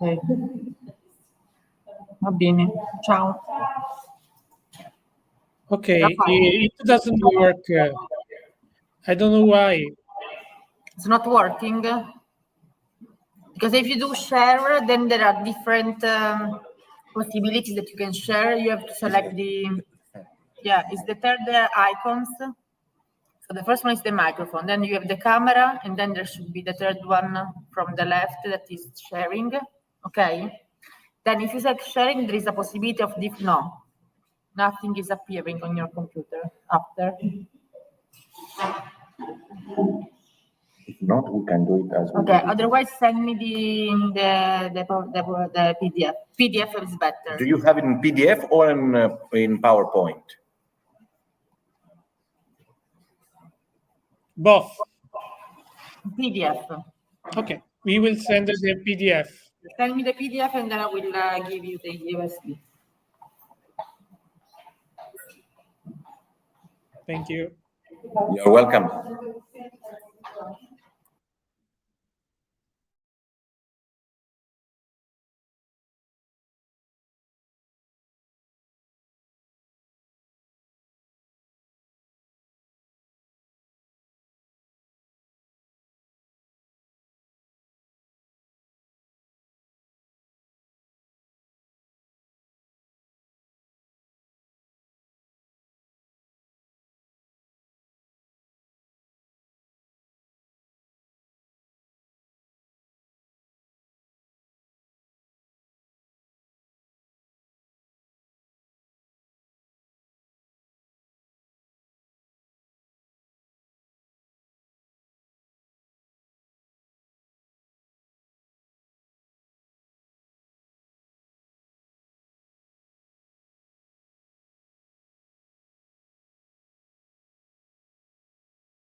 Yeah. Okay, now. Okay, thank you. Thank you for the presentation. And today we are going to present our paper called Supporting the Management Plan of World Heritage Sites through a Multi-Step Evaluation Approach, written by Professor Marta Bottero and Giulio Mondini, and Dr. Caterina Caprioli and me. But first, let's take a look at the main topic of the paper. So we are going to make an introduction about UNESCO, what is the World Heritage List, and the outstanding universal value. Then we analyze the Italian legal framework for a support to the management and the application of the World Heritage Site. And then we are going to see what is the management plan before doing a literary review. Then we are going to present our proposal for a multi-step approach for the development of the management plans, and the paper will end with the conclusions and some future perspective. So, in 1946, United Nations founded UNESCO, a specialized agency with the main goals of the promotion of culture, science, education, and collaboration with nations, with a specific goal that is the intercultural understanding of heritage. So, to do this, UNESCO created lists and designation to where sites that have exceptional value can apply with submissions. So the most prestigious one is the World Heritage List, and in order to be included in this list, a site must prove that it has an outstanding universal value. The guidelines drawn up in 1972 clarifies the meaning of cultural heritage and specified the 10 criteria for being considered an outstanding universal value. Of these 10, 6 are cultural criteria and 4 are natural criteria. In addition to that, a site must meet other 2 characteristics to be considered an outstanding universal value: the authenticity and the integrity. So site nominated to be included in the list need to be managed and protected to maintain this value. So it is why assessment play a key role in supporting both candidacy and management of these sites. So we are focusing on the Italian case because of 2 main reasons. Italy is the state with the largest number of registered sites in the world. They are 58. And Italy has developed a specific methodology for drafting management plans. So the main levels of legal framework in Italy can be divided into the European and national level, where a directive for the protection of culture and landscape are included in the Italian constitution. Regional level that provides guidelines and prescription for the protection of its elements, like, for example, landscape, through conservation planning tools like PPR or PTR, Piano Paesaggistico Regionale, Piano Territoriale Regionale. The provincial level identifies the most sensitive areas through provincial plans like PTCP or PTGM in the case of metropolitan area. And finally, the local level defines the rules for the protection of sites, where each municipality involved in the nomination must adapt its local plan.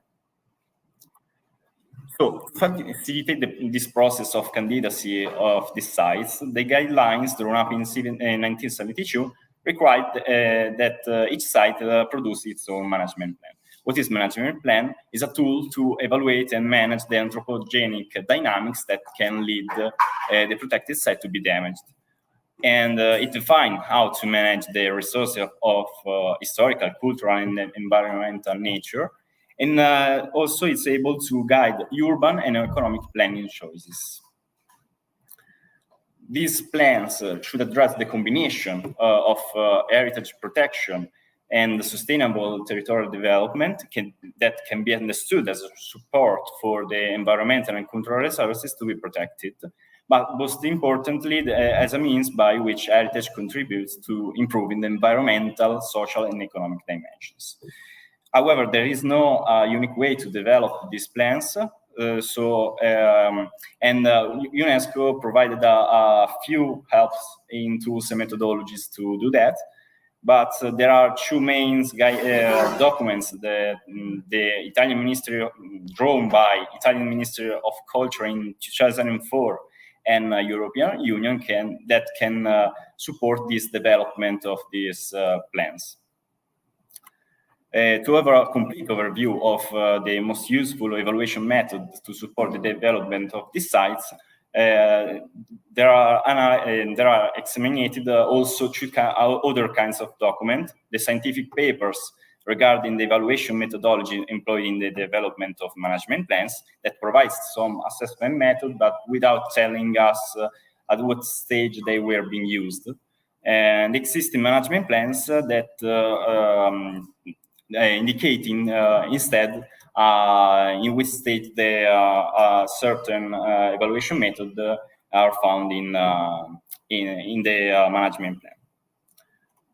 So, with a work of comparison and analysis between assessment method founded in the existing management plans and frameworks derived from guidelines and directives, we can assign. We have assigned every assessment method to a specific moment of this management plan. So for a complete, we can allow for some consideration about this entire analysis. Existing management plans adopt mostly methodologies and tools derived from guidelines without more experimentation. They mainly use qualitative methods like SWOT and stakeholder analysis for the planning phase, and a set of indicators for the monitoring phase. Instead, in scientific papers, some authors try to experiment more sophisticated models like choice models or multi-criteria analysis and spatial multi-criteria analysis, and to develop these plans. So this entire analysis led us to propose a multi-step approach. That approach support the development of a step-by-step process where qualitative analysis are conducted in the first stage with highlighting goals, objectives, and values, and quantitative analysis then help to design, evaluate, and monitor the project strategies. In figure one shows that approach, highlighting the connection between the various phases and indicating which assessment method is most suitable for each phase. Starting from the step one, framing and structuring, they are pivotal for an high-quality decision-making process. And in this context of World Heritage Sites, so in territorial development, the SWOT analysis is suggested by the World Heritage Committee as a useful technique to be adopted. However, this SWOT is generally implemented as a four-quadrant matrix without telling some information, but listing all the factors, so strengths, weaknesses, opportunities, and threats. In this context is very important, the spatial dimension, so we suggest to elaborate this data with Geographic Information System, GIS, and then organize the data into a spatial SWOT to increase the quality of and efficiency of the outcomes obtained. Also, in problem framing and structuring, the identification of stakeholders and actors are crucial, and helps to build a sustainable, resilient, and inclusive territorial strategies. So this analysis produces a clear picture of level of intervention of stakeholders, their role, and the resources carried out.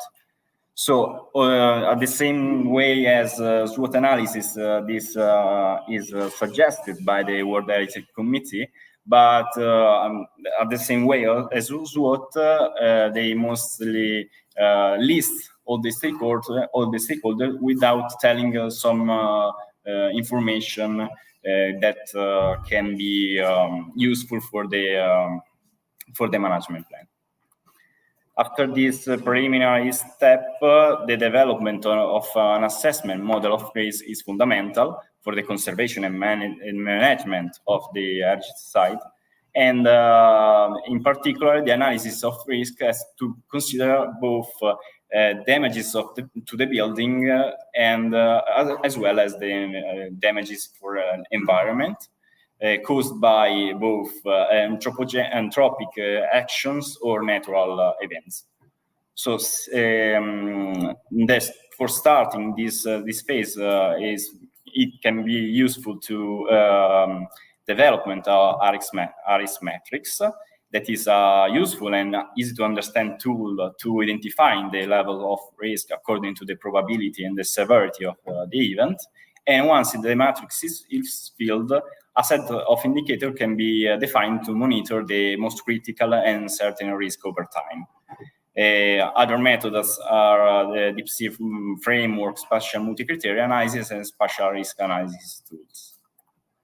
And the step 3 is the creative one. So where all the aspects have to be put together to define a projects to be implemented after the application. So the development model has to identify intervention priorities and the articulation of action according to the different time spans in order to guarantee the real applicability of the proposed action. For the scenario building, we can use methods like steep and pestle, and also scenario building tools like Wilson matrix and so on.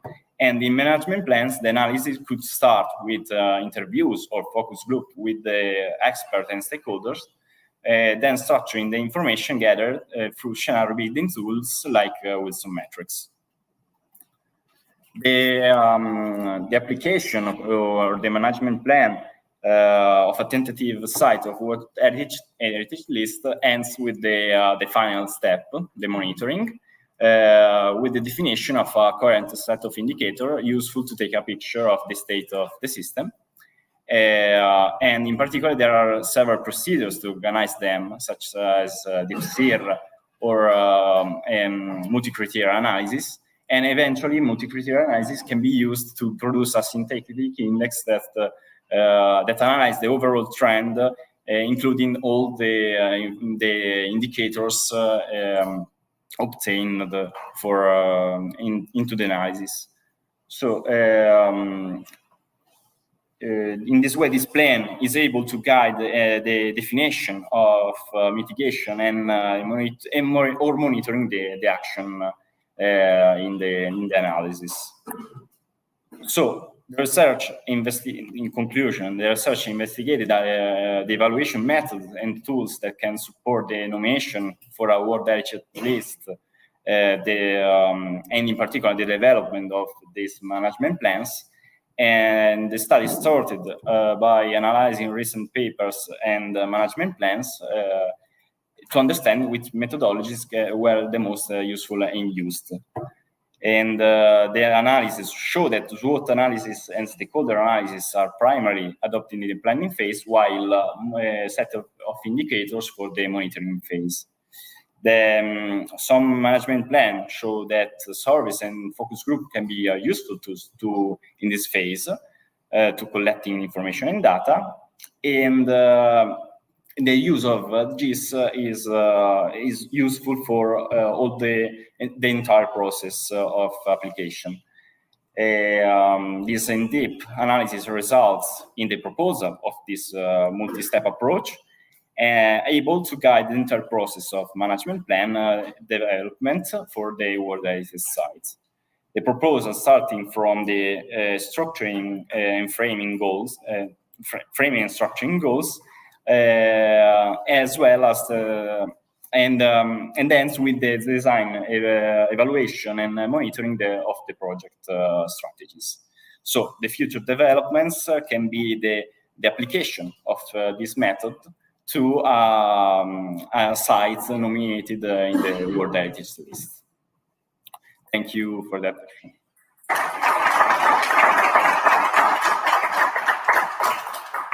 Is there any question?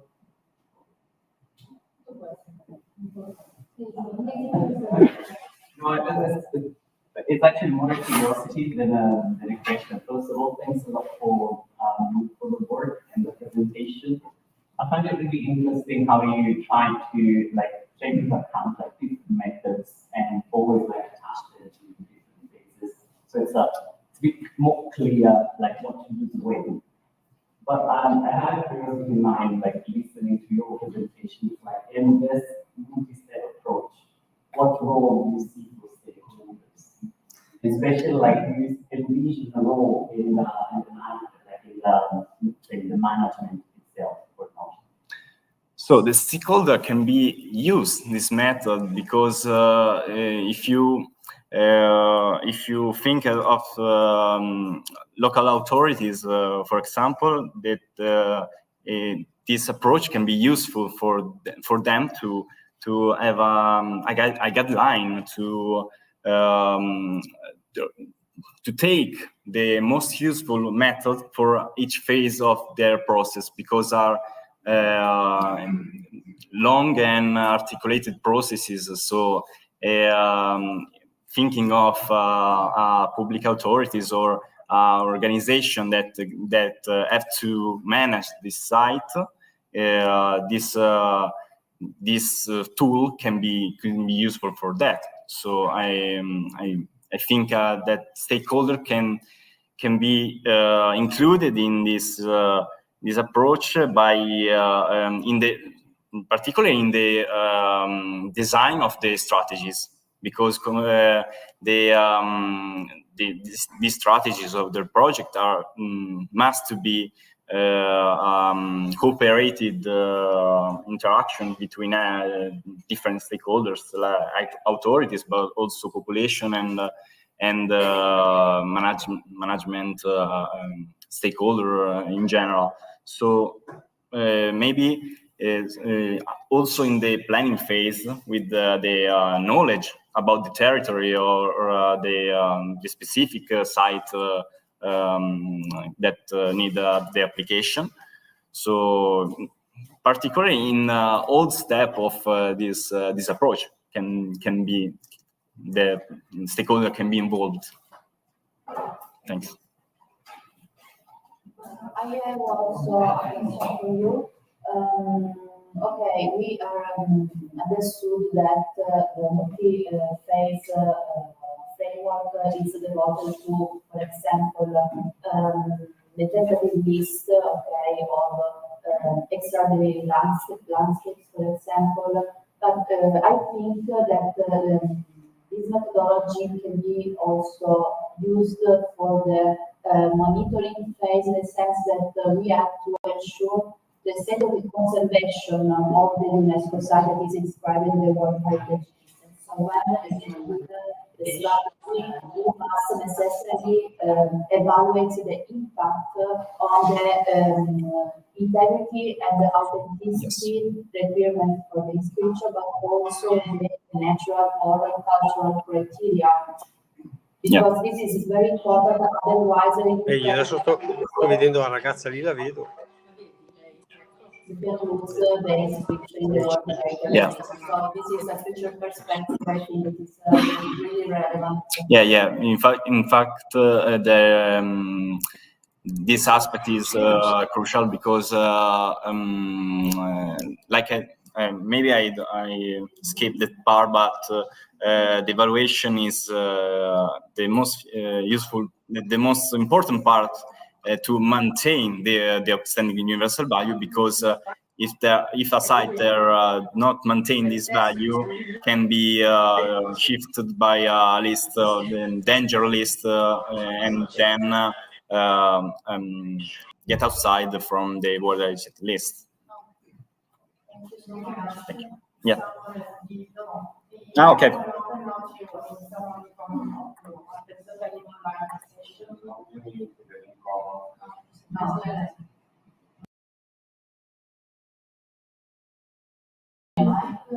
And also the camera should be open. Okay. Thank you.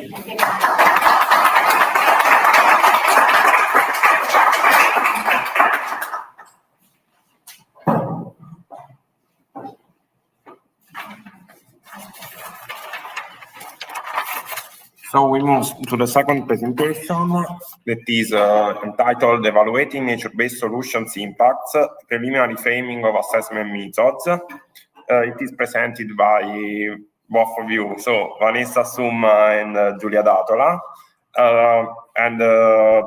The presentation is done together with Carlotta Quagliolo and Alessandra Ospio. And if you want to PowerPoint.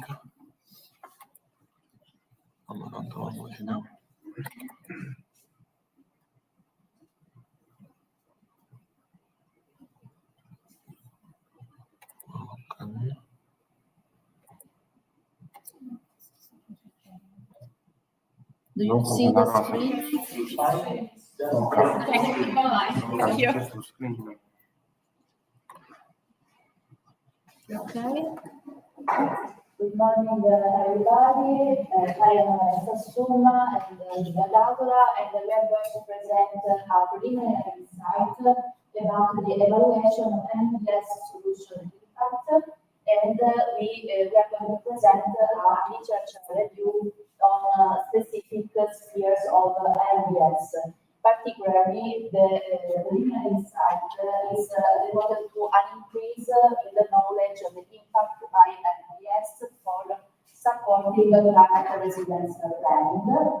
And this is particularly focused on the 3/4 of the sustainability targeting, and especially environmental compatibility, economic development, and social equity. And from this literature review, we have detected imbalances between these three spheres in dealing with NPS issues in a comprehensive way. And so this contribution is addressed particularly to public bodies, private subjects, and urban practitioners that are actively involved in urban and territorial transformation, and we are going to follow this outline. So the problem framing, we are assisting to a crash between the two parties. On one side, the climate change doesn't exist. Don't look up, don't look around you. Everything is fine. But we have seen in the last month in May what happens in the Emilia region. And so for the lack of management, of right management of the territory, and it's not only due to the climate change effect, but it's a combination of factors. And on the other side, especially at the global level, the European level, and the subordinated level, good intentions that developed over the time. And so we can start with a grandfather record, and so go ahead through the time with the United Nations Global Agenda, so the net zero carbon strategy, and so on. We have a lot of good intentions, but that seems to remain on the chart level, because when we go down in the subordinated levels, if the public bodies, the local bodies are in difficulty to operationalize the guidelines that derive from Europe on the international level, especially when we refer to small town, to groups, rather than big cities or metropolitan areas that are especially virtuous examples for the others. But when we refer to the territory or the rural area, it can be challenging. And the World Organization asked to act today and not in the future or in the next future. We have to try solution today. And so, to contrast this letternosophy approach is typical of the local bodies. And so, in the light of this scenario, the concept of nature-based solution seems like an antidote to act at the several levels, making more than a just and aesthetical improvement for the territory and the landscape. And so, just a brief premise of what are the NBS solutions that can help societies to address a suite of environmental, social, and economic challenges in a sustainable way. And these actions are inspired by the nature and want to achieve desired outcomes, as stated by the European Commission. And this definition can act effectively to a cross-scale adaptation to the several levels of the territory. And so we can say that NBS solutions are transdisciplinary and transversal to hot-topic research, such as ecosystem services, green, blue, gray infrastructure, or even natural climate solutions. And this fits very well with the multidisciplinary approach that we can find in several fields like ecological engineering, as principal model, urban planning, disaster risk management, to overcome the obsolete, the traditional approach of the predict and prevent. We have to go forward to connect effectively people with nature. And so, in the light of this context, we have identified two research questions in the light of the sustainable paradigm. What are the tools that can support an integrated assessment and design an NBS project? And how to support then the NBS implementation across the environmental quality, the economic development, and the social equity? And so we have developed a preliminary research review, because this is a preliminary site, and then as a future perspective, we want to expand, of course, this research review.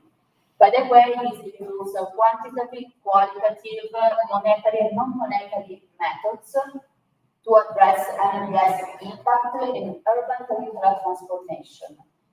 We have developed 3 parallel research reviews, okay, for the environmental sphere that concern identification of the most applied methods in the environmental fields. For the economic sphere, refers to the contribution evaluation techniques to support the economic, financial, and the socio-economic feasibility of the NBS. And in the social field, several assessment frameworks to support the evaluation of the social impact by the NBS implementation.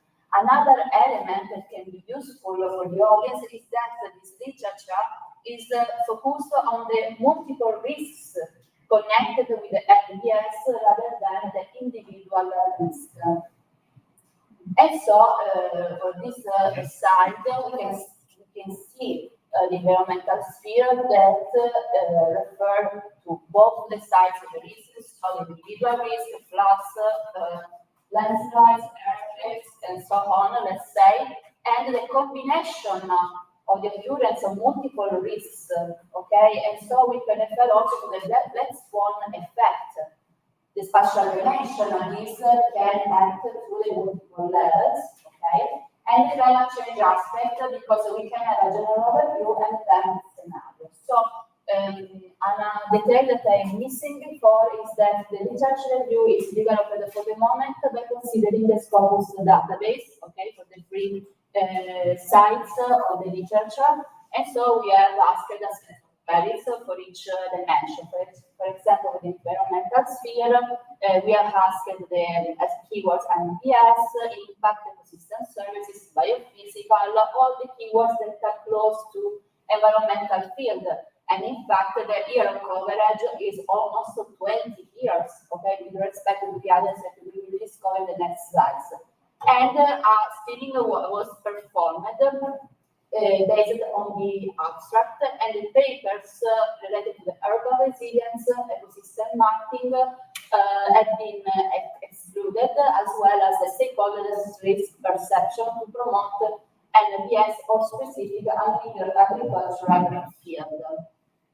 For the economic sphere, parallelly, we can say that no budget, no party. This is for whatever or regional transformation. If we have money, we cannot not do anything.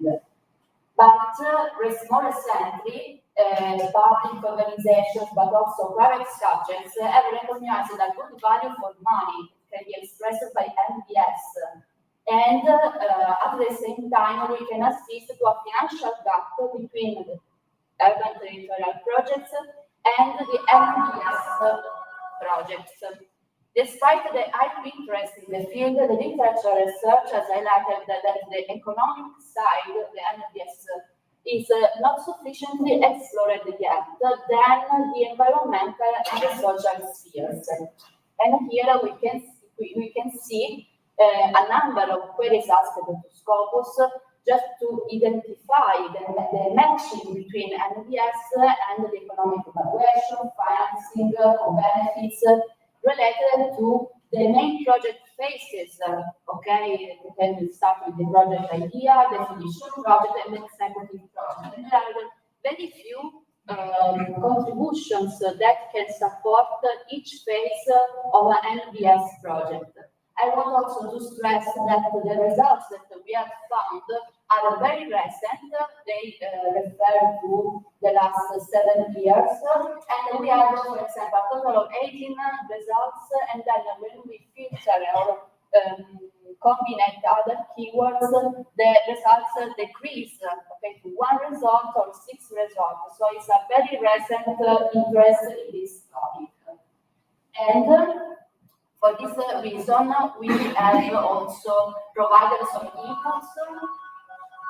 We have provided some inputs related to the main phases of the project with the classical and innovative economic estimation tools per economic approach, so a synthetic, mixed approach, or analytical approach, such as multi-criteria analysis, as we have seen in the previous contribution, the cost-benefit analysis, the discount cash flow analysis, or the life cycle cost analysis, or even the life cycle cost effectiveness. But we can have also in the executive project, the project has built the estimated metric calculation, or the direct costing, or activity-based costing, and if you want, monitoring indicators that can be based on the key performance indicators of the deep sea model, as Sebastian has shown in the previous presentation.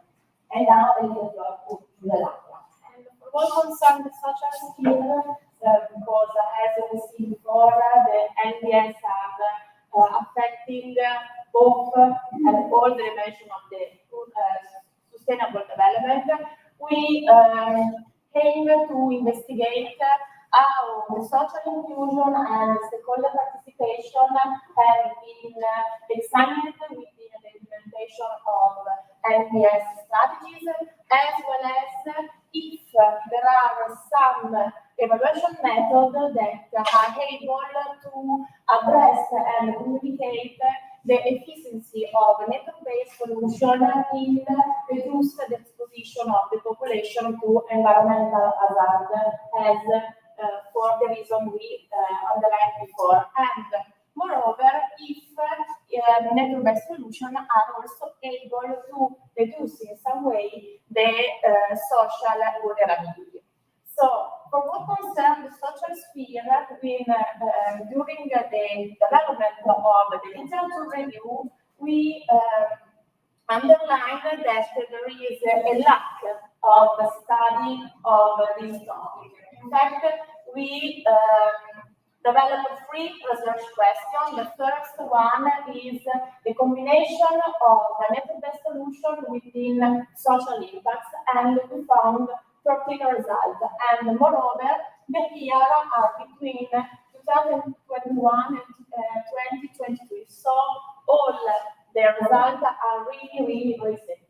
And the second question is network-based solution with the evaluation of the social impacts, and we find only 2 results. So it is stressed the fact that it is a very likely topic in the evaluation of network-based solution.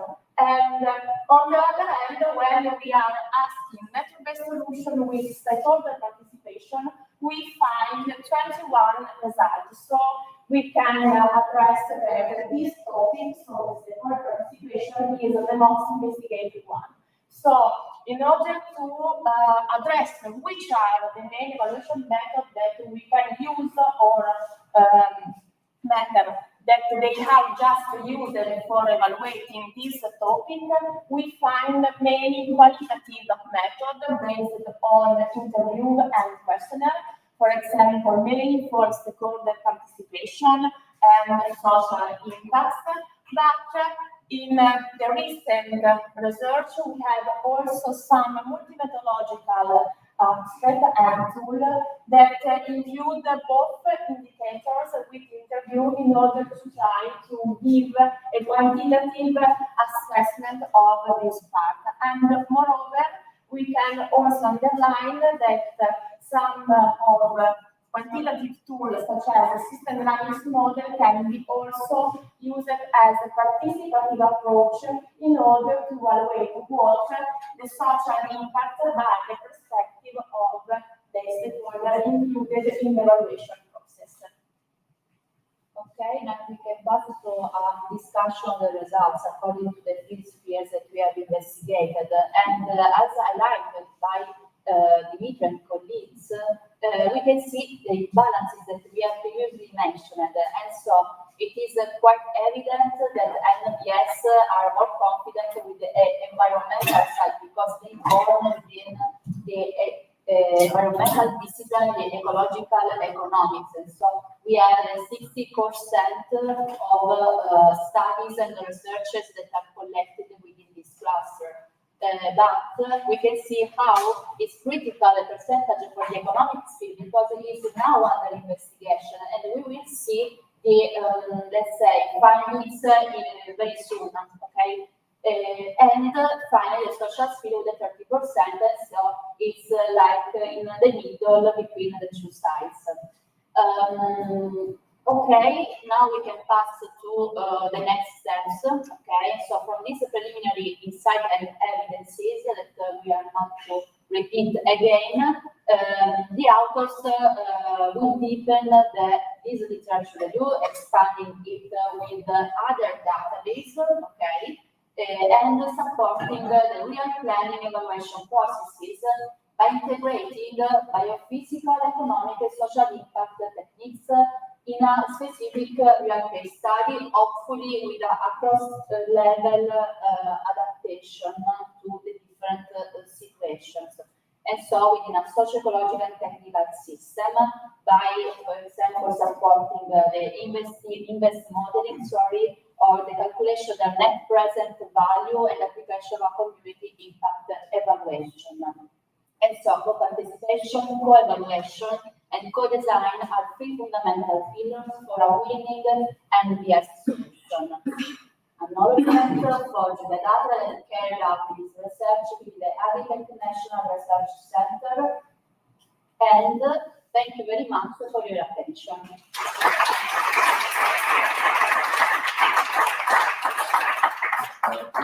Presentation is not a question from the public. So thanks for your presentation. It's really nice. Who has some specific parts of the economic part? Yes. If you have the intent to investigate to collect data about the costs of your revenue that you are finding in this phase of the screen. Thank you very much for your listening, but I had so much time to comment on the evidences that we have collected and also the future perspective that we want to carry it out.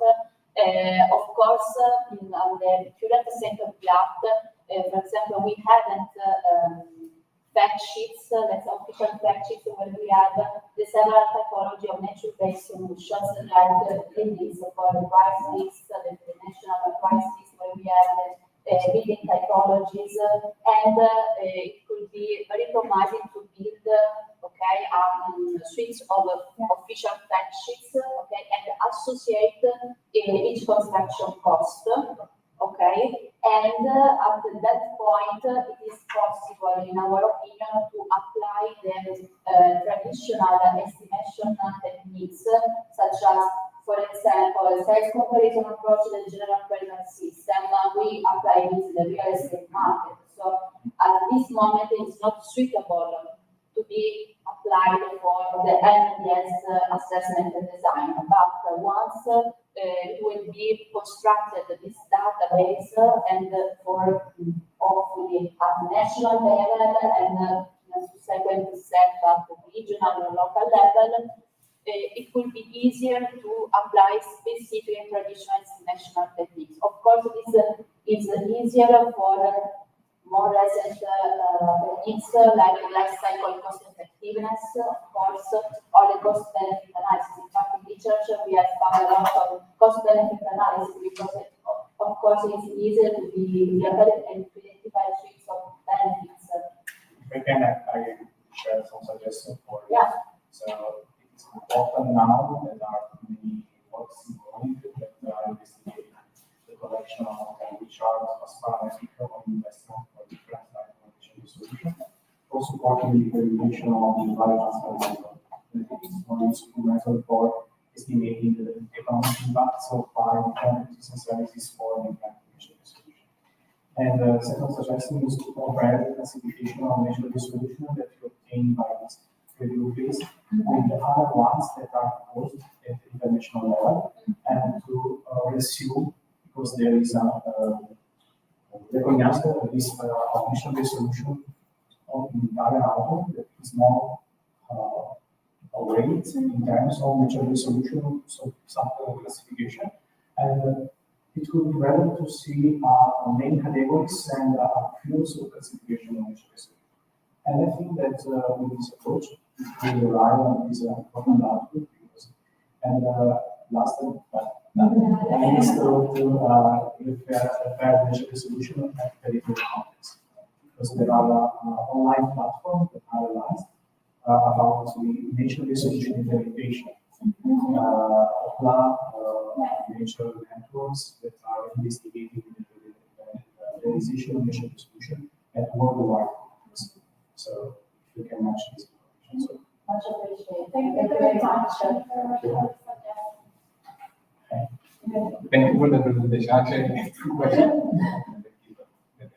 And the first question would be, do you think it would be useful or possible to provide a unitary index with which small municipalities or less capable bodies could rely on in order to understand the possibilities of their territory to implement natural resolution, or if that's the limitation, there is this trade-off on the level of knowledge of municipality and the effectiveness of the index that could be used.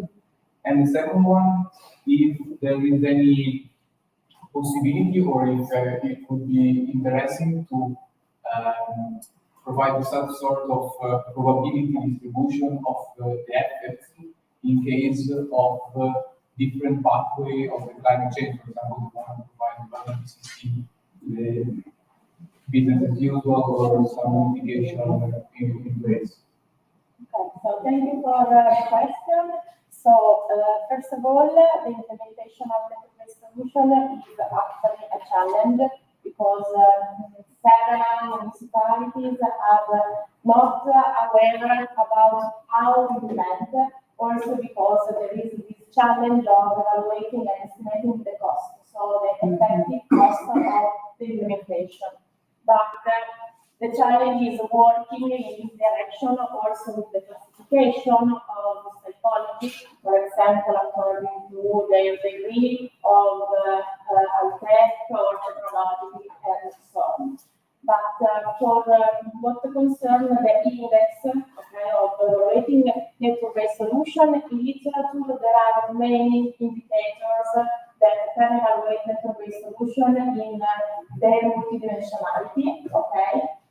So they put together different dimensions such as economic, social, and environmental in order to give a general view about any possible entrance. But in literature, these indicators are also criticized because they do not evaluate in depth so the effect. Because, for example, for the cost evaluation, we assume something and more elements, so maybe also the evaluation is not too specific. So, is it possible to, for example, use a multi-criteria analysis to evaluate network-based solution implementation according to their multidimensional performance? Because it is possible, but for the request of both public and private actors, we are working on cost, so evaluation of the economic part, the evaluation of environmental and social, with a specific framework and evaluation tool, and after integrate them in order to have a more specific but also a multidimensional overview about the implementation. I hope that I answered to your question. And also for the other questions, so in order to evaluate the different spatial distribution and also risk, we can also use, for example, a spatial multi-criteria analysis in order to check where is the most suitable location of implementing network-based solution, also according to their effects about environmental, social, and economic. But also other techniques that we see also later, such as the alternative design, in which we have several typologies of network-based solution implementation according to different scale distribution and according to the objective and the risk of we are involving in overcoming, we have decided that solution. Thank you. Okay, thank you. So we can move to the next presentation. That is an evaluation model to support strategic urban planning with the application of community impact evaluation. The authors are Giulio Cavana and Federico Dell'Anna, and the presentation will be done by Giulio Cavana. I'm right here. So, again close. While questo non so perché non va. No, ora sto andando. Vedi? Sì, ok.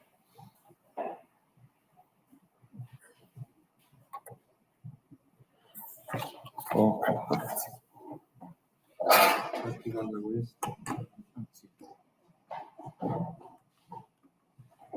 So, good morning, everyone. I'm Giulio Cavana, and together with Federico Dell'Anna, we propose this contribution named an evaluation titled "An Evaluation Model to Support Strategic Urban Planning in Italy: The Application of Community Impact Evaluation." The content of this presentation will go through a short introduction of the topic, then an overview of the land use regulation at the EU level and the Italian level, then the aim of the contribution, the methodology and application, and some preliminary conclusions. As the context, the built environment and the territory itself has been focused. There's been a large focus in this context in the attempt to achieve a more sustainable society that brings to different conceptualization of the city, such as the circular city, the smart city, and so on, and specific some agendas at the international level has proposed different targets, the well-known SDGs, for example, with the 11 targeting specifically the city. And indeed, city and territory is a complex environment on which to act due to its impact on environmental, economic, and social dimension, and further complexified by the presence of a variety of factors and stakeholders with different and usually conflictual interests.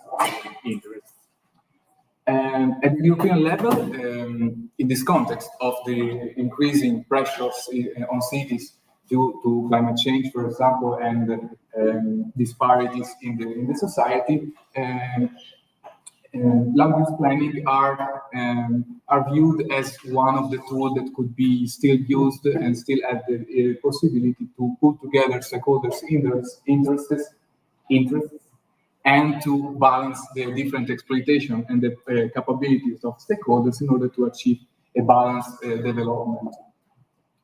And at the European level, a recent project, the ESCONS Compass, has analyzed the different planning instruments that are present at the European level, and it has been noticed a rescaling of the competencies and the simplification of the tools used in place in order to enhance the transparency and the citizen engagement, and to simplify and to make more fluid the tools used in order to better respond to the changement of the constraints of the external conditions.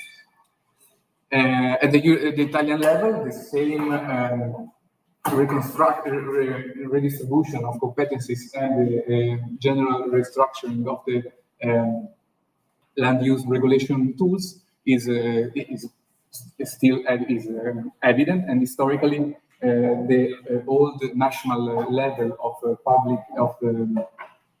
urban planning and territorial land use planning has been reviewed by the National Institute for Urbanistic, that led to a reduction of the former hierarchical institution and constraints. A recent study from ISPRA has highlighted the fact that at the Italian level, the majority of the plans that are in place to govern the use of territory is quite old, and that has been highlighted as a problem of municipality that struggle to update and to keep updated their plan. And traditionally, this had led to a deterministic nature, still a deterministic nature of the regulatory tools in place.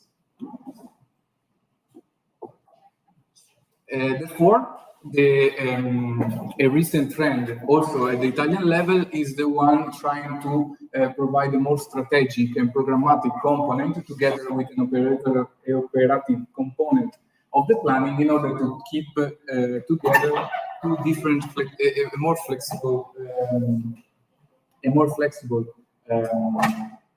system of tools with a more operative one that has a shorter, medium-term horizon.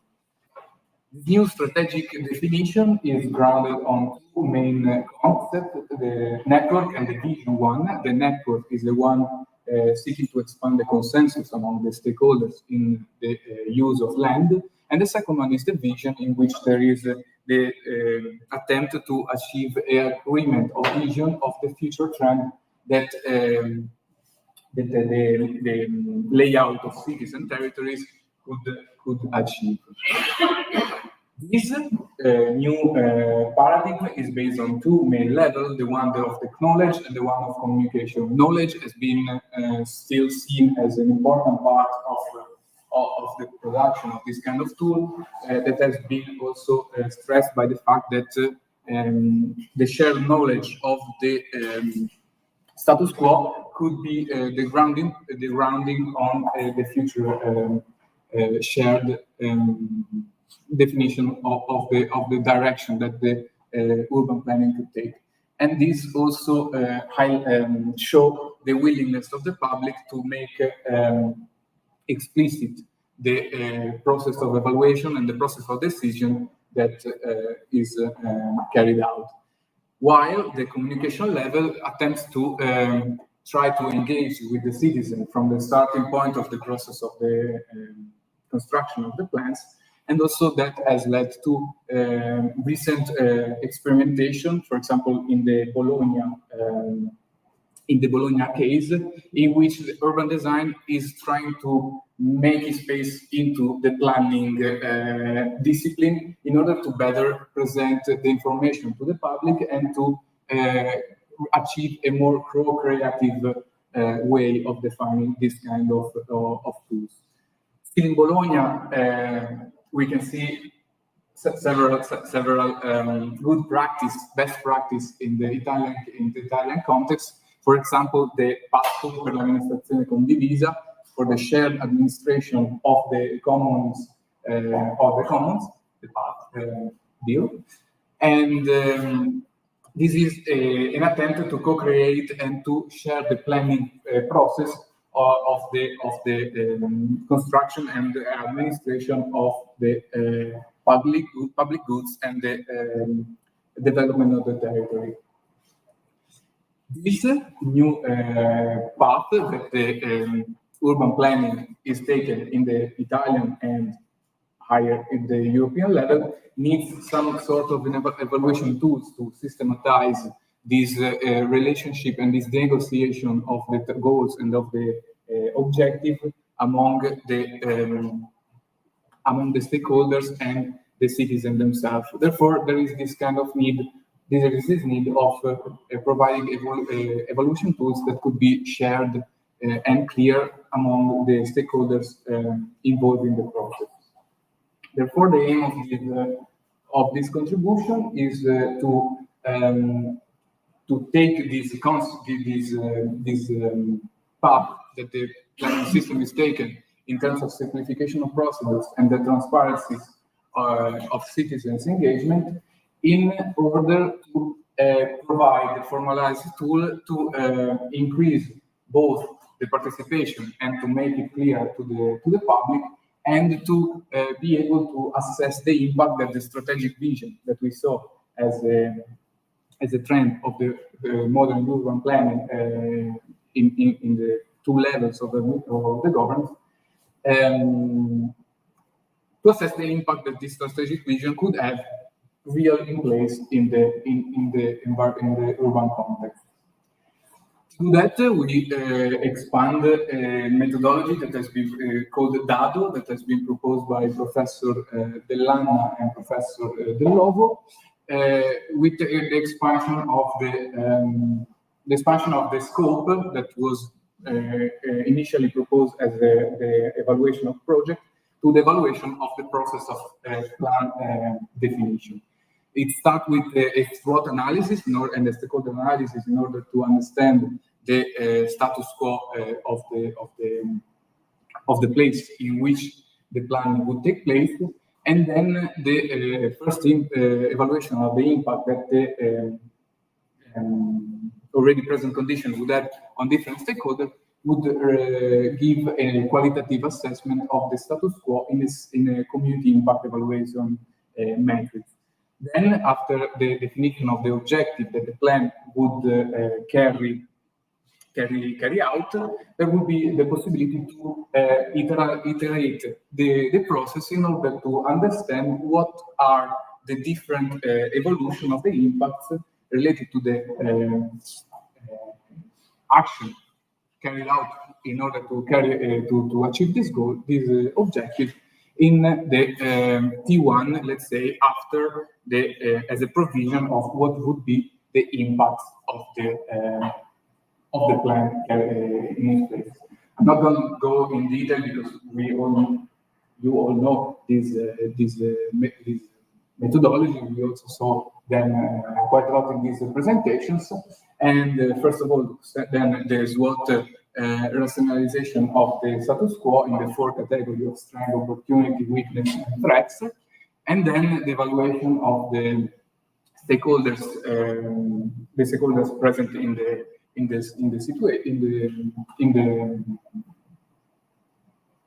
the process.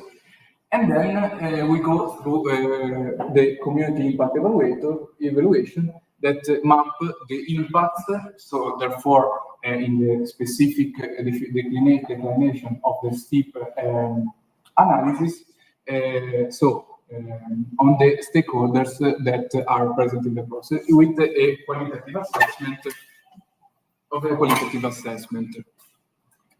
A first application, a test bed of this methodology, has been proposed for the city of Turin during one of the course of the master degree at the Polytechnic of Turin, in which the students were asked to develop a strategic plan for the northern part of the city of Turin. Of course, this is a simplification due to several constraints of time and a huge complexity of the topic in space, but has been used to test how the structuring of the project, how the systematization of the flux of information could be used in order to first assess the impact of the possible goals of the plan, and then to test them on the different stakeholders and on the objectives themselves. So the first application has been applied by developing a SWOT analysis in the 5 categories of the STEEP methodology, and it has been possible to highlight different strengths and weaknesses of opportunities, such as the high and diverse human capital of the northern part of Turin, the high presence of young population, good connection, high environmental value due to the environmental assets that are present, like the the rivers, and the huge amount of parks and urban open green areas. Some weaknesses more related to the industrial vocation of the area and the partial degradation of the building stock, with other opportunities on which the plan could lever on and threat that has to be avoided compared due to the status quo situation there. Then the further analysis went through the application of the stakeholder analysis, in which different players has been highlighted. It has been mapped in power interest matrix in the two forms of time of T0 and T1 before and during the application of the process, in which we saw the high level of power and interest that several private owners had in the evolution of the project, of the process. Then the final step of the methodology was the mapping of the impacts, the different impacts, marginal impacts of the STEEP elements on against the stakeholders, with this qualitative map going from -20 to 20 in this case, just to give a wide range of the qualitative evaluation of the impact. Of course, it was not possible to integrate real stakeholders during the process, but just to test the methodology. This is a matter of discussion in case of a real application of the process. And then, so the mapping of STEEP and stakeholder in this map, the definition of the object in which the student starting from the STEEP analysis, try to envision a set of objectives. This is an instruction because, of course, it was higher the number of goals of objective, and with elementary actions that are related to these goals, the evolution to T1 could have been qualitative assessed against, again, the stakeholders in place. And then the possible evaluation that this modification on the objective of the plan could have been assessed to evaluate the benefit that the elementary action could have had on those objectives and stakeholders. As a conclusion, as we saw, the combined methodology allowed to map the strategic vision, they map the impact of the strategic vision on stakeholders related to the elements highlighted by the STEEP methodology, and it could be possible to map how the T0, so how the current situation of the city impacts stakeholder, and how the possible objective that the plan could put in place has impacted those stakeholders in order to mitigate or to enhance the positive effects that are already in place and to reduce the negative effects that are affecting them. Reducing also this shared negotiated, of course it was not negotiated as I mentioned before, but the negotiation of this evaluation could also have the possibility to, the capability of reducing the risk of delivering oversimplified or conformed vision of a city that are all usually risks of providing pre-manufactured images of cities that doesn't take into consideration the different impacts that different narratives could have on different stakeholders. That could be quite a risky of the branding of the city, for example. And also the qualitative and not so specific and specialistic way in which these impacts are assessed and negotiated could also enhance the shared vision of the stakeholders due to the fact that the communication could be kept as at a more friendly level to non-experts in different fields. Thank you.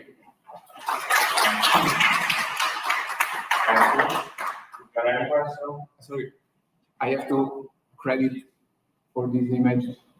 It was a typo here. That comes from the paper from Professor Butero, Caprioli, and Professor Berta. But sorry, it was because I forgot to put the source. Is that a question? Do you have to manage it if possible? So first of all, thank you for the session. Then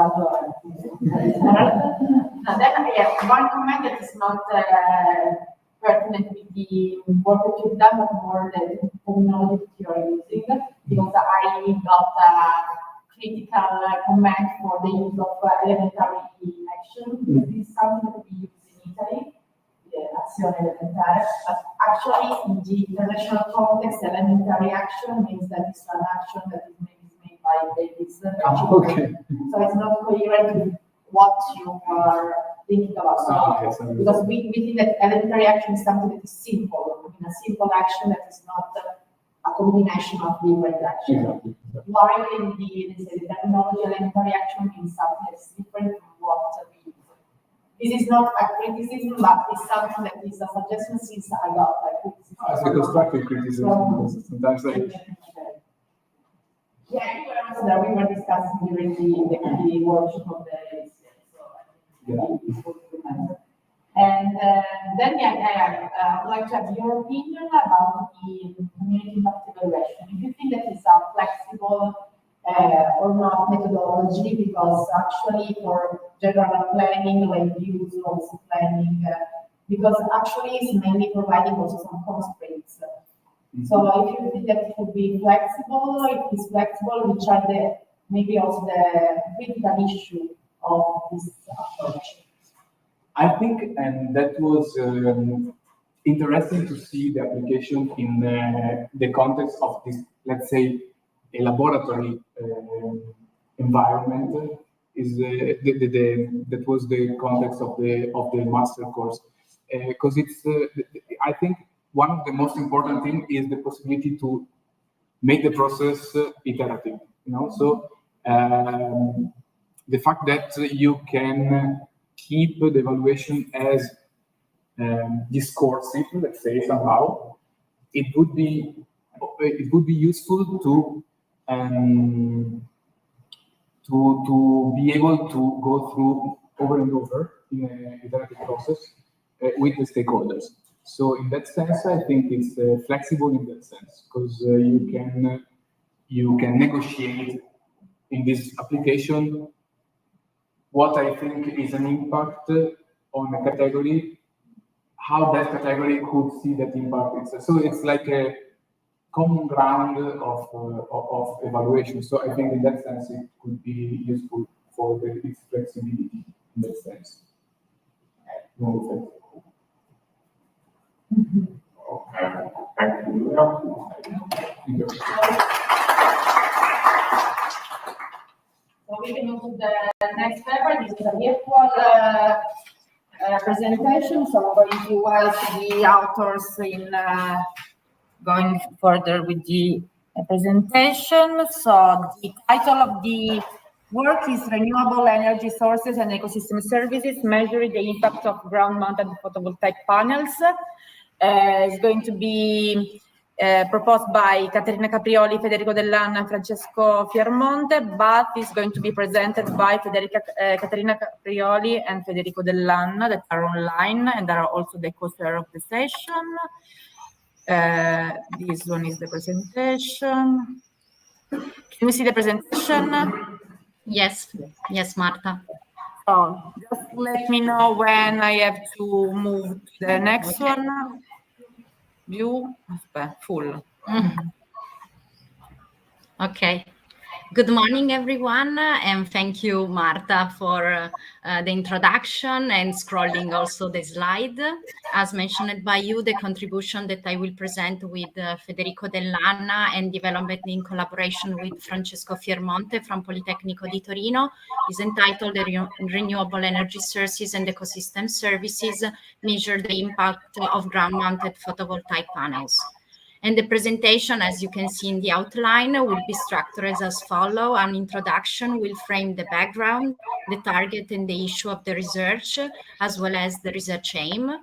After that, a reflection on the different ecosystem services generated by renewable energy sources is given, with a specific focus on the benefit provided by ground-mounted photovoltaic panels. Then the presentation continues with an in-depth analysis of the assessment and evaluation method to measure the different ecosystem services, then proposing some decision-making frameworks and their potential in the context of the evaluation of ground-mounted photovoltaic panels. And in conclusion, the main findings and future perspective are highlighted. Next, please. So good morning to everyone. Now I will present the context of the research. In particular, the energy crisis of 2022 has presented Europe with complex challenges, but it has also opened up new opportunities to us for transform our energy landscapes. In particular, through the European Solar Strategy, we can harness the power of solar energy, including the potential of photovoltaics, to drive our sustainable future. However, as we strive to accelerate the energy transition and embrace the larger project like with the 7th Sustainable Development Goal, such as a solar park installation, we found ourselves confronted with a critical issue. Indeed, the installation of a solar park or ground-mounted photovoltaic panels has the potential to promote substantial projects that accelerate our energy transition. However, we need to be aware of the potential conflict that could arise with the Sustainable Development Goal number 15, which aims to protect, restore, and promote the sustainable use of terrestrial ecosystems. To address these issues, we need to undertake whole-encompassing research that considers different aspects of the projects that aims to answer the following questions. What potential impacts could result from the installation of this renewable energy source system in relation to ecosystem services? In particular, what assessment methodologies that can be integrated into decision support frameworks in order to guide the installation of this system in order to consider the different impacts generated by the installation of this solution. So this is the main objective of our review work. The next one. Okay. In fact, renewable energy sources offer a variety of benefits on both the environment quality and human life, spanning, for example, the reduction of greenhouse gas emission from fossil fuels, and some time of air pollution, diversification on energy supply, reducing in this way the dependence on imported fuels, and the ability to create economic development and job in manufacturing and installation. However, the spread of renewable energy sources and system currently involves trade-off with environment and biodiversity protection. And in order to consider in this context both environmental and social issue in renewable energy sources development, a comprehensive analysis of the benefit and impacts produced by them is required, in particular in a view in a ecosystem services perspective. Next slide. In particular, the research discussion regarding the ecosystem services after or impacted by renewable energy sources is still ongoing.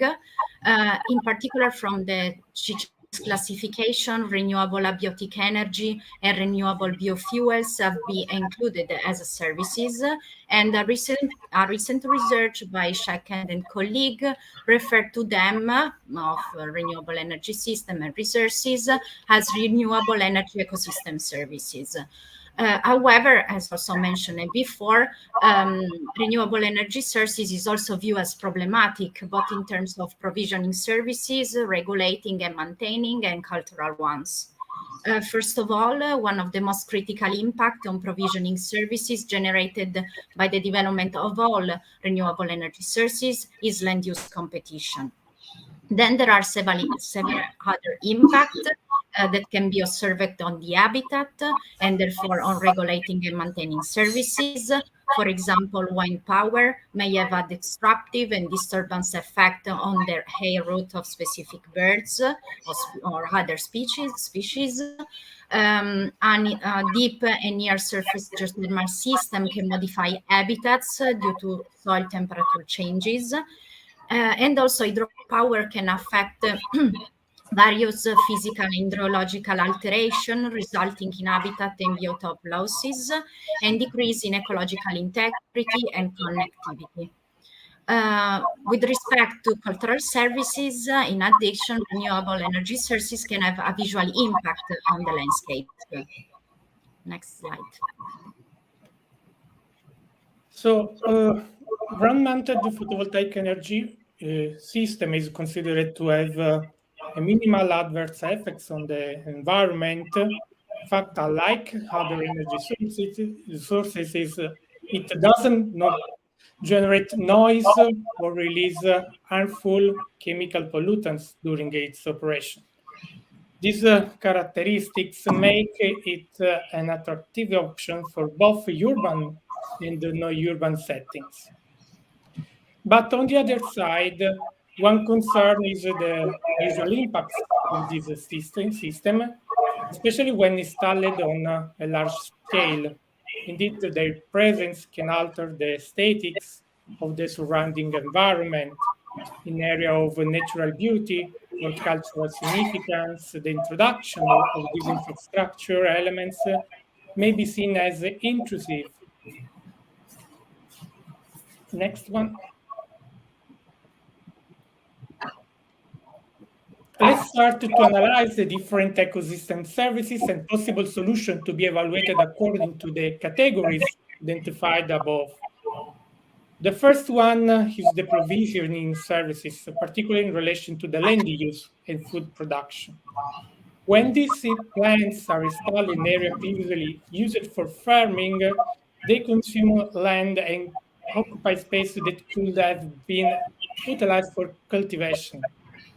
This situation raises concern about the potential competition between power generation and food production, particularly when considering crops dedicated to producing renewable energy sources, such as forest biomass or agricultural biomass. To address this challenge, the different solution have been proposed. like, for example, the agrovoltaic system, that have the potential to increase the effectiveness of land use and energy production, mixing the different use for producing energy by the photovoltaic system and produce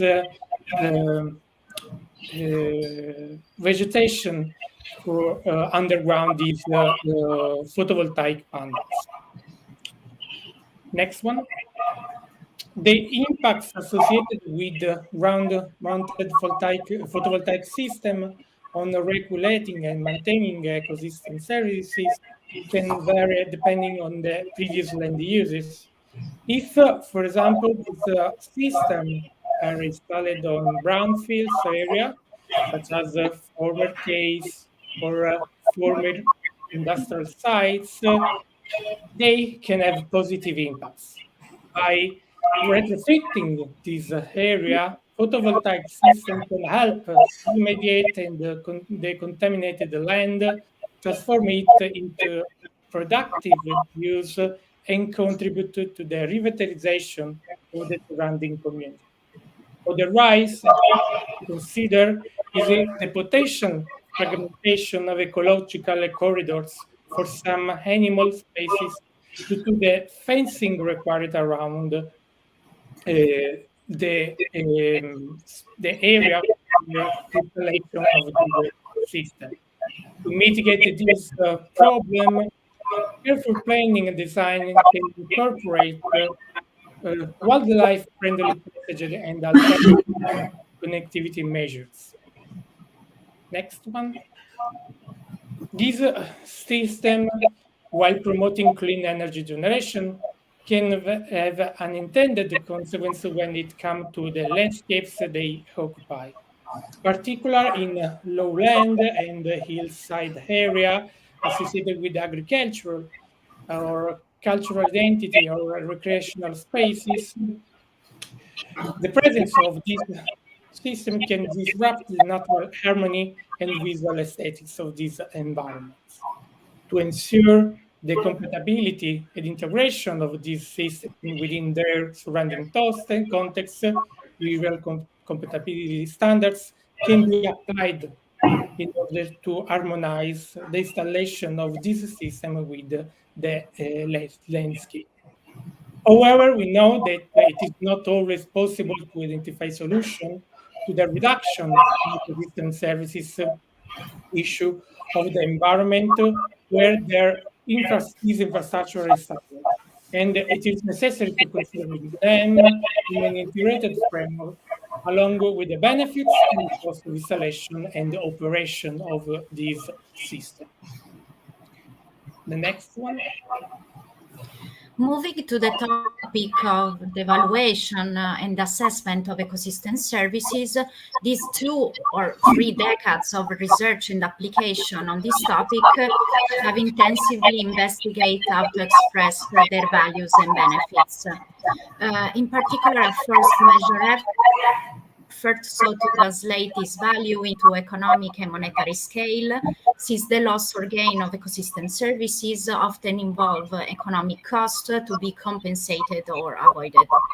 Then a second crucial step coincide with the increasing attention of environmental issues that require the quantification of the amount of ecological and biophysical values produced by a territory. And the research in this field has strongly increased also thanks to the development of GIS technology and a variety of tools able to translate land use changes into quantified physical values for ecosystem services, such as INVEST. And finally, a third ongoing process has regarded the assessment of cultural and social values produced by a territory or an area, and some tentative works were done to consider this subjective, individually different opinion in evaluation procedure, using, for example, quantitative assessment, deliberative process, locally defined metrics, but also econometric models. Next slide. And according to these 3 families of values related to ecosystem services, we try to provide a comprehensive overview of how to assess the loss or gains of ecosystem services due to the development of ground-mounted photovoltaic panels. And in particular, the table that you can see in the slide summarizes the possible indicators: physical on one column, monetary, and qualitative one, and to be used for the assessment of each benefit or impact generated according to an ecosystem services perspective. Moreover, the last two columns of the table respectively suggest the most suitable appraised method for the assessment of each ecosystem services according to the indicator used, and some example of application in which similar work was done. Additionally, from the table, it is evident that the ability of physical indicators to cover the entire list of benefits and impacts compared to monetary and qualitative scales. Their quantification is often easy to be performed with the characteristic of the project development or using GIS data. However, the variability of the units of measurement does not allow to have a comprehensive assessment of ground-mounted photovoltaic panel in a specific territory without the use of a specific procedure able to convert them into a unique scale. On the contrary, monetary indicators solve this conversion problem since each impact is estimated from the beginning through a monetary scale. This approach, however, is not without drawbacks. Firstly, it has to deal with the difficulty of some estimating procedures, such as revealed and stated preferences, which require the collection of a huge amount of data for high quality and representativeness of the estimation procedure. And secondly, these monetary indicators are not always able to quantify all the impacts. As for the case of ground-mounted photovoltaic panels, benefits such as plant community changes or biodiversity increase are hard to be assessed from this economic perspective. And finally, regarding qualitative indicators, they represent a more flexible way to quantify, to evaluate ecosystem services in the context of ground-mounted photovoltaic panels. However, also these indicators require specific procedure to convert them into a unique scale for obtaining an overall performance of all the benefits and impacts produced as for the physical indicator. And at the same time, as for monetary indicators, qualitative ones are not always the most suitable way to assess some ecosystem services. And so from this consideration, it is clear that specific evaluation method, and particularly a combination of them, is necessary to assess these multiple ecosystem services. Next slide. Okay, so in order to evaluate this large-scale project, energy investment, in order to consider the different impacts generated by the project, not only related to technical and economic aspects, but also environmental, social impacts, and the impacts related to ecosystem services, we need integrated frameworks that can consider all the elements. In particular, in the scientific literature, it's possible to identify that the most common approach used in order to evaluate the social, environmental, and the energy aspect of this project are the cost-benefit analysis and the multi-criteria analysis. However, new hybrid methods are emerging that integrate these two analyses, such as the composite modeling assessment. The next one. Okay, this new and comprehensive approach, called the COSIMA, is emerging to provide a more realistic evaluation by integrating the strengths of both cost-benefit analysis and multi-criteria analysis. We know that the benefit analysis allows for full economic analysis considering the monetizable benefits and costs associated with different alternatives. On the other hand, multi-criteria analysis takes a broader perspective by incorporating multiple criteria, including non-monetary factors to assess and compare alternative projects. COSIMA, otherwise, take the best of both worlds and provide a holistic evaluation by integrating the strengths of cost-benefit analysis and multi-criteria analysis. This technique measures the performance of a project by considering both non-monetary criteria and monetizable benefit and cost. This is achieved through the calculation of a comprehensive index called the total rate of return, which combines the results that we can obtain from cost-benefit analysis and multi-criteria analysis. Among the strength points of this approach, the COSIMA places a great emphasis on the stakeholder involvement.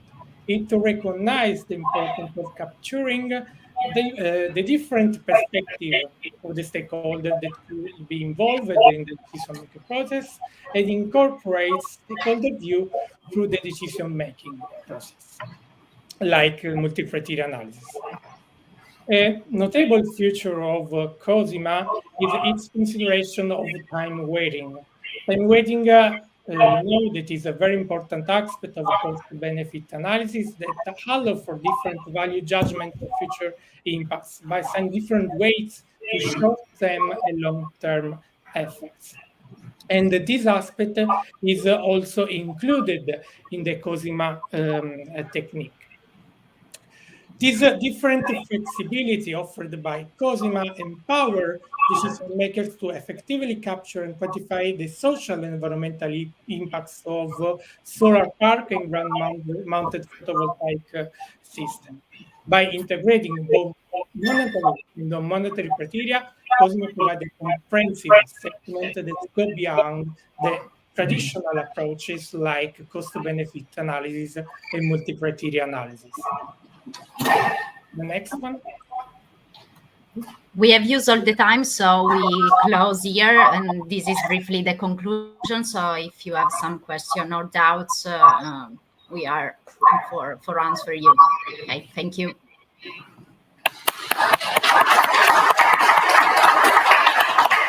Okay, thank you very much, Caterina and Federico. Sorry, we are out of time. So we have finished 20 minutes ago, more or less. I don't know if there are any questions from the audience. From the audience? From the audience? One question. So the expert of yeah.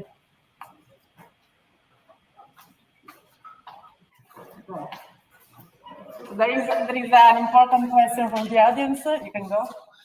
So the question is, how do you want to manage the accounting from biophysical to economic measurement of the different ecosystem services that you have individualizing for your case study, for your study in general?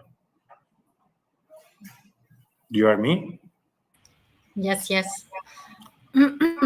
Okay, so we are in a literature review phase. So we have collected all the different information and the different data, and our objective is to try to experiment these set of indicators to a real case study in order to precisely identify the suitable way to convert and to choose the most suitable indicator to be assessed.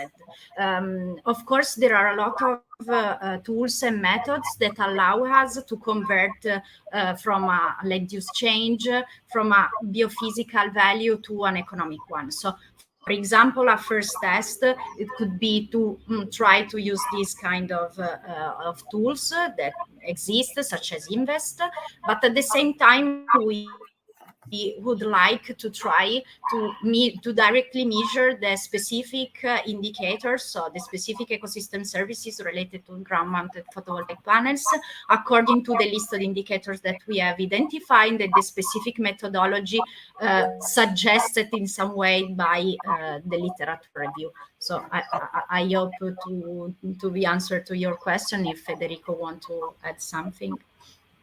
There is also another question, I think, from the online. Okay. Angela Pilogallo. Yes. Hi, everybody. Congratulations for your work. It's very interesting.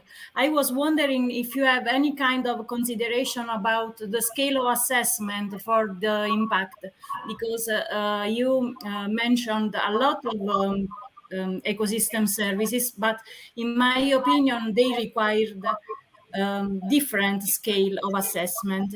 Do you have any consideration about this? First of all, thank you for the question, and I totally agree with your comment. It is a crucial topic in ecosystem services evaluation because generally both benefits and impact can have a benefit and impact from a different scale. So this is a crucial topic. The idea is precisely to test to a specific case study to identify if our set of indicators are able to measure and to take into account these different scales that are related to the different benefit and impact produced by ground-mounted photovoltaic panel from an ecosystem services perspective. So thank you very much. It is the following step in some way, but it's very precise because it is one of the most critical problem in ecosystem services assessment. Okay, thank you. Thank you very much. Okay, thank you again. Thank you. Bye-bye.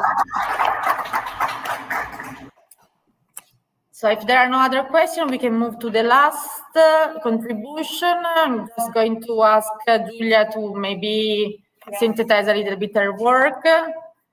The title of the paper is MBS Design and Implementation in Urban System, Dimensions, Challenges, and Visions to Construct a Comprehensive Ecological Framework. The title is very long, I hope the presentation can be shorter. Yes. The authors are Giulia D'Atra and Alessandro Rocchi from Politecnico di Milano. Giulia, the floor is yours. So thank you for the introduction. So considering the hour, I try to be shorter than as possible. So only first of all, I want to underline that this work has been evaluated by Alessandro Rocchi from Politecnico di Milano within the context of Architect Research Center of the Piano Nazionale di Residenza. So I can pass the outline of the presentation, but I want to highlight the aim of this research because we want to explore the recent challenge of implementing the net-based solution in urban context. And according to this challenging, several difficulties have been highlighted. And one of these main difficulties concerns the development and the test of a season support system, the evaluation tools, and also the models to comprehensively assess this intervention. Moreover, I would like to underline that this research is the first step of the research, so it is a positioning paper in order to underline which are the main issues that we have to respond in some way and also in an operative way, and in order to identify some specific methodological framework and evaluation technique in order to overcome these criticalities, always in the context of the demand of Agritech Research Center. So we underlined that before in the presentation of my colleagues, we are in the context of climate change, hazard, and the population is extremely exposed to these stresses, and we have to underline that the population in urban areas is still growing, so we have to do something. And the global community produced and developed several campaigns from the SDGs to making cities resilient. So we have to know several concepts from the sustainable cities to the smart city. And according to this campaign and also concept, we have this approach.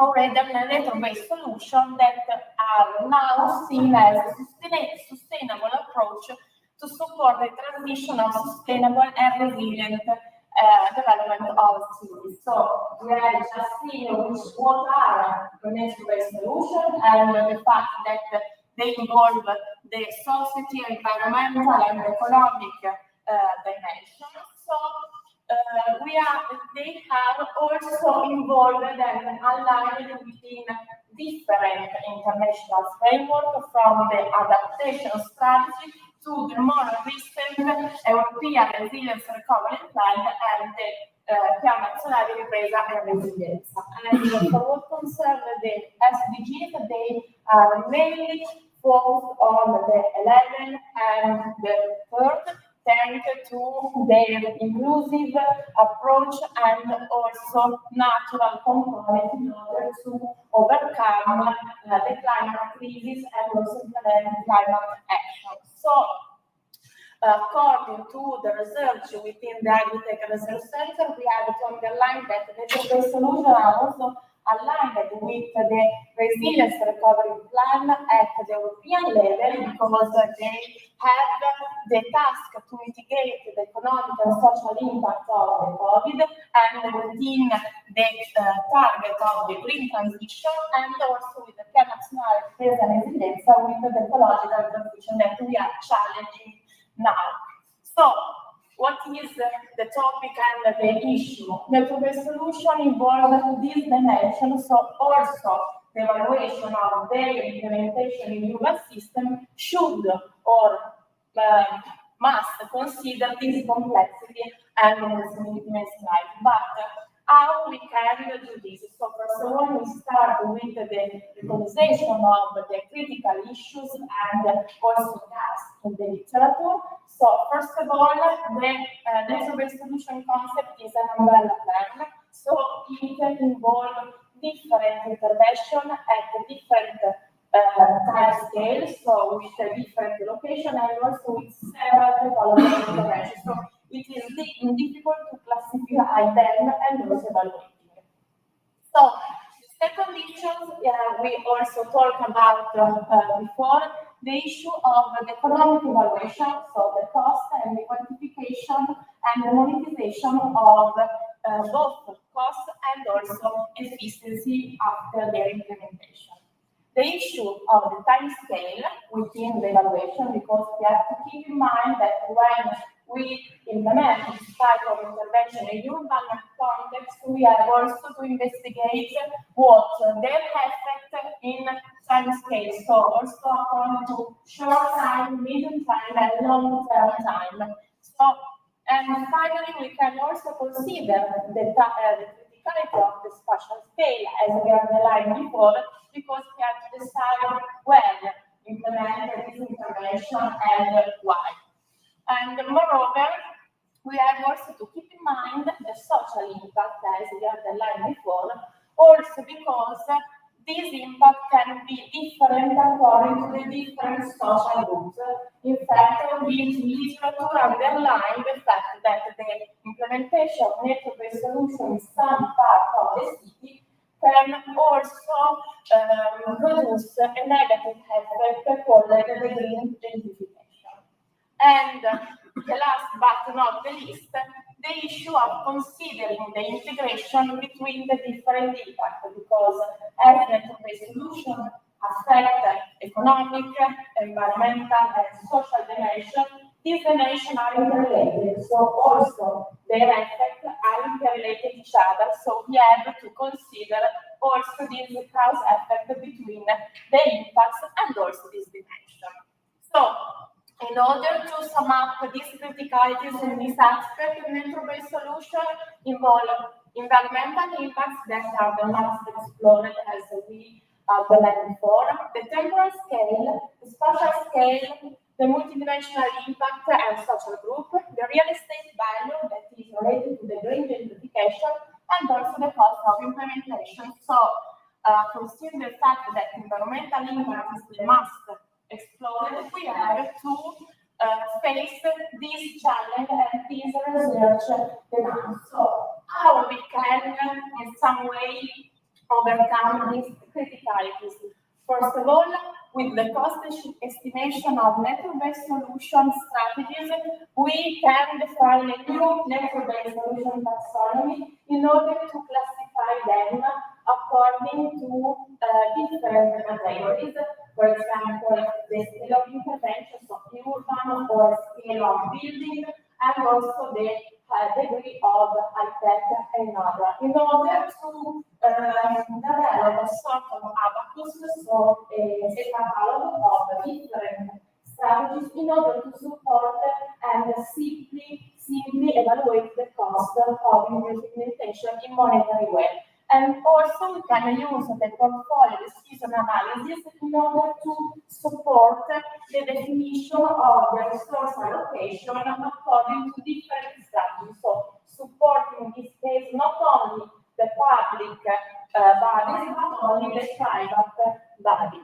The impact on the real estate market, for example, the Lowering price method has been used in order to evaluate how an implementation of method-based solution can affect the value market of the building in the surrounding.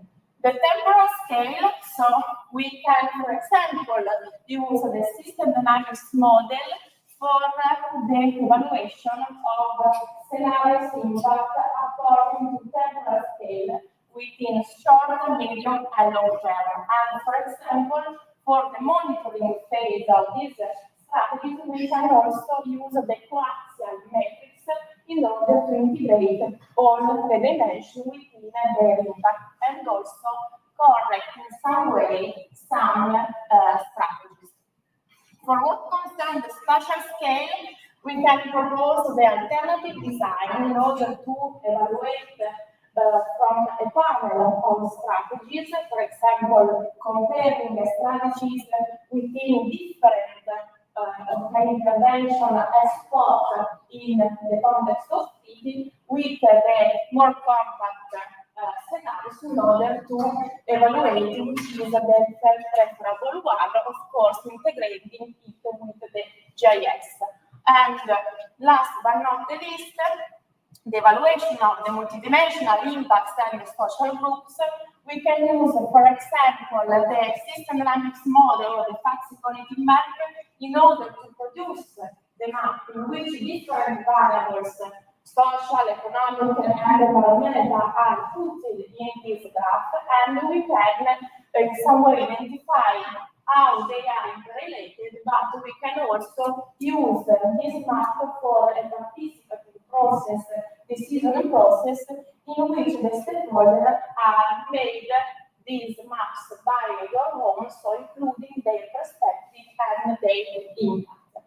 So, to briefly conclude, network-based solution and design in urban context are actually a challenge, but also an opportunity to overcome some issues according to multidimensional aspects. So they are aligned with the framework of the national campaign, and in this sense, the evaluation of this intervention becomes essential. And we have to propose a multidimensional comprehensive evaluation in order to support the implementation. And the objective within the research of the Agritech Center is developing and proposing an integrated and multidimensional framework which includes qualitative, quantitative, monetary, and monetary evaluation tool in order to overcome these difficulties and also address both multidimensionality and complexity. So, thank you for your kind attention. Thank you very much, Julia. I have a comment actually, but it's not a critical comment, it's more of, I think it is according to what is our subject in general. So, network-based solution and existing services, they are going to be designed for improving the quality of the space, improving the quality, the overall quality, and also the visibility of the space. And it's going to be also designed for social, for improving the social dimensions, also for people. It's strange that this kind of design action are going to impact the property values, and that is going to increasing the value of the property, that is going to impact the social dimension in an opposite way compared to what is our initial aim. I mean, this is not. I mean, this is a very wide comment that, I mean, something that is not going to affect your evaluation or in general, but in general, something that I'm thinking about that we are willing every time to improve something, and then at the end the result is always the opposite of what is our initial intention. Yes, probably is completely another research topic, but it's very relevant for any kind of transformation, because then you have I think my mind is then you were showing the unique price and say, okay, yes, but I'm not sure if it's a question. Is increasing the market value a positive aspect or not? Then, in some contexts, yes, maybe because it means that there is kind of reality, but in one context, it's something positive or negative.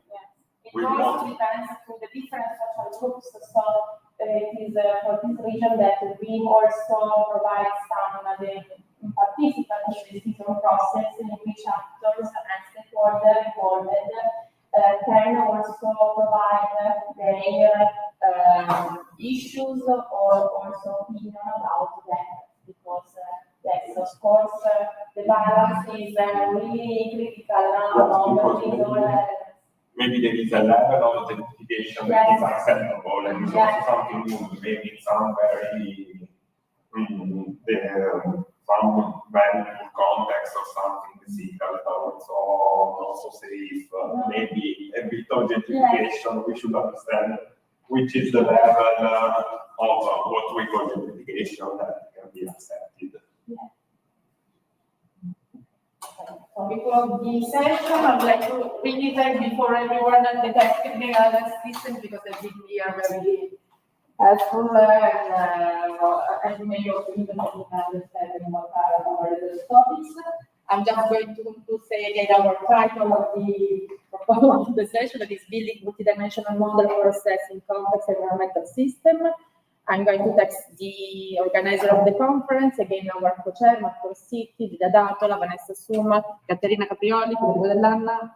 I am Marta Del Lovo. I'd like to thank you again, and I think that what emerged from this discussion is also, we were talking a lot about evaluation in a different way. So I think that we were able to understand how flexible is evaluation according to different scale, different case studies, also different topic itself. So I think that we were able to show these mixed approaches and also interdisciplinarity that is within our sector. So I think it's been a very good result. Okay, thank you very much. Thank you to everybody. Thank you. See you next year. Facciamo una cosa, aspetta. Rimanete attaccati così. Tutti CR. Stop sharing. Voi non ci vedete, però noi vediamo voi. Siamo con voi, io sono Caterina. Manco per piacere. Vai quasi separati, tristi. Ma perché noi non li vediamo? Io non ho capito questa cosa. A parte che siamo ancora in diretta, ma vabbè. Silenzio e sorridi. Ok, ora Aspettiamo la foto allora. Siamo qua, Vediamo. Ok. Eccovi. Ora vi vediamo. Siamo su YouTube comunque. Vabbè, abbiamo un giorno di popolarità. Ciao ciao. Ciao. Ciao. Ciao Fede.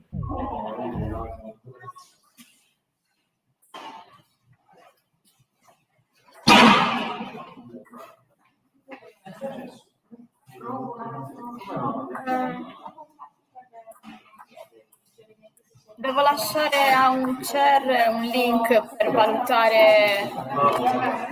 Sì. 3 o'clock, right? Is when 3:30. Yes. 3:30. Yes. Why is the one? Ah no, è giusto. È lui. It's fine. No?